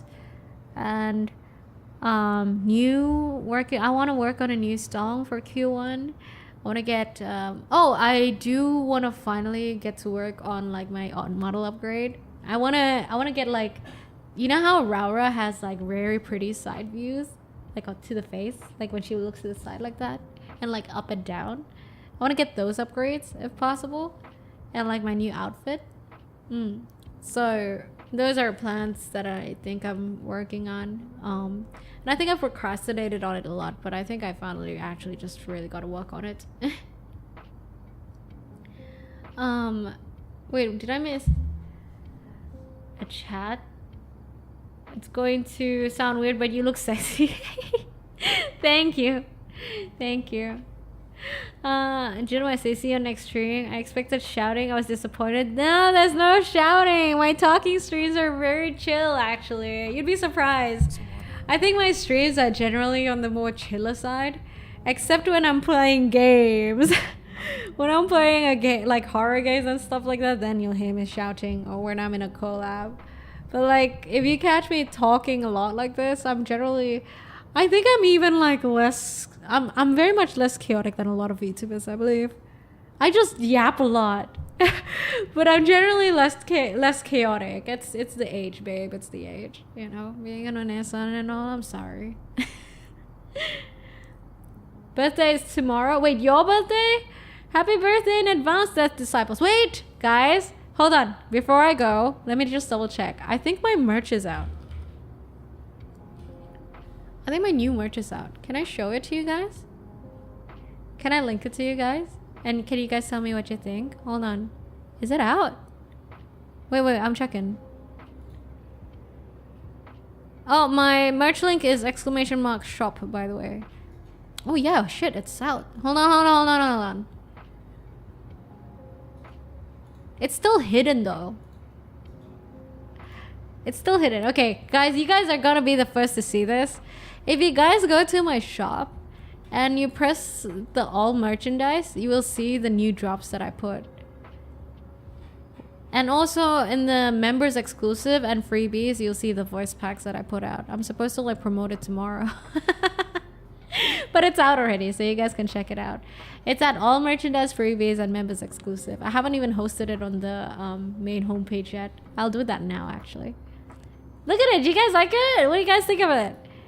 It's the Tipsy series. It's me being drunk, which is very on brand because I was drunk at the fucking Twitch meetup. Not drunk, tipsy. Not drunk, tipsy. There's a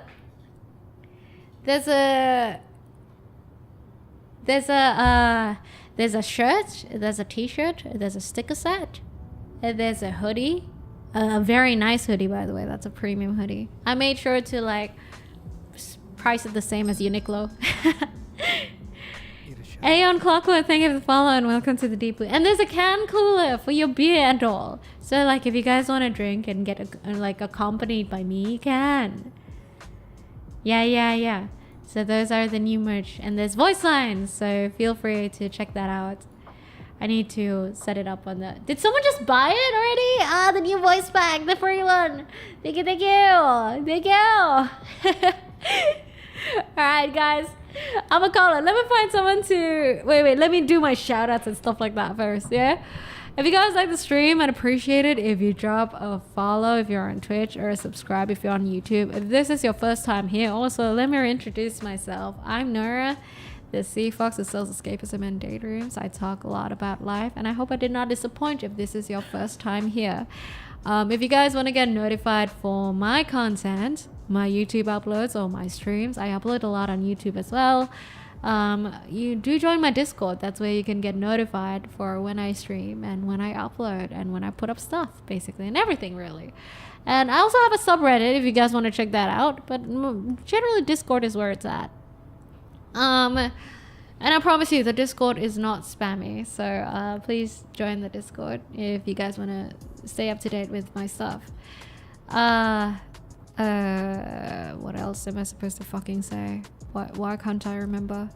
Oh, by the way, if you're like subscribed on Twitch, for $1 you can get all my voice packs on the merch site. And I don't remember what else I'm supposed to say, bro. I don't remember. But yeah, thanks everyone for dropping by. Oh, sorry, I remember now. I stream every Tuesdays, Wednesdays, Thursday consistently unless I'm sick or on a vacation, okay? So every Tuesdays, Wednesdays, and Thursdays at 10 p.m. GMT +8 if you're in Southeast Asia. Thank you for buying the free voice pack. That's 4 p.m. if you're in the EU, and that's like 7 a.m. if you're on the West in the US, or like 9 a.m. if you're in the East. So if you guys happen to be free around those times on Tuesdays, Wednesdays, and Thursdays, just always remember that I'm always around. Trust me. I've been consistent for a year, so you can trust that I'll be around. Alright guys, thank you. Let me find someone to rate now. Yeah, the hoodie is nice, right? It's so pretty. I'm very proud of that hoodie, bro, not gonna lie. Who shall we raid? By the way, on YouTube, if you guys want to join in the raid, I'll be raiding on Twitch. So if you would kindly come over to Twitch if you want to join, that'd be nice. Who shall we raid today? Darika. Ebiko. Shall we raid into Ebiko? Shall we raid into Ebiko? Okay. Oh my god, she's so close. Okay, I'm raiding you guys into Ebiko. By the way, a bit of a quick disclaimer. Ebiko is, I wouldn't say NSFW, but she does ASMR and stuff like that. So, I reckon a lot of you guys will like her, right? Trust me. She's amazing, by the way, with her streams. And very immersive, and does a lot of pretty stuff. So let me raid into Ebiko here. Raid Ebiko. Oh, Genjutsu-sama is on Twitch.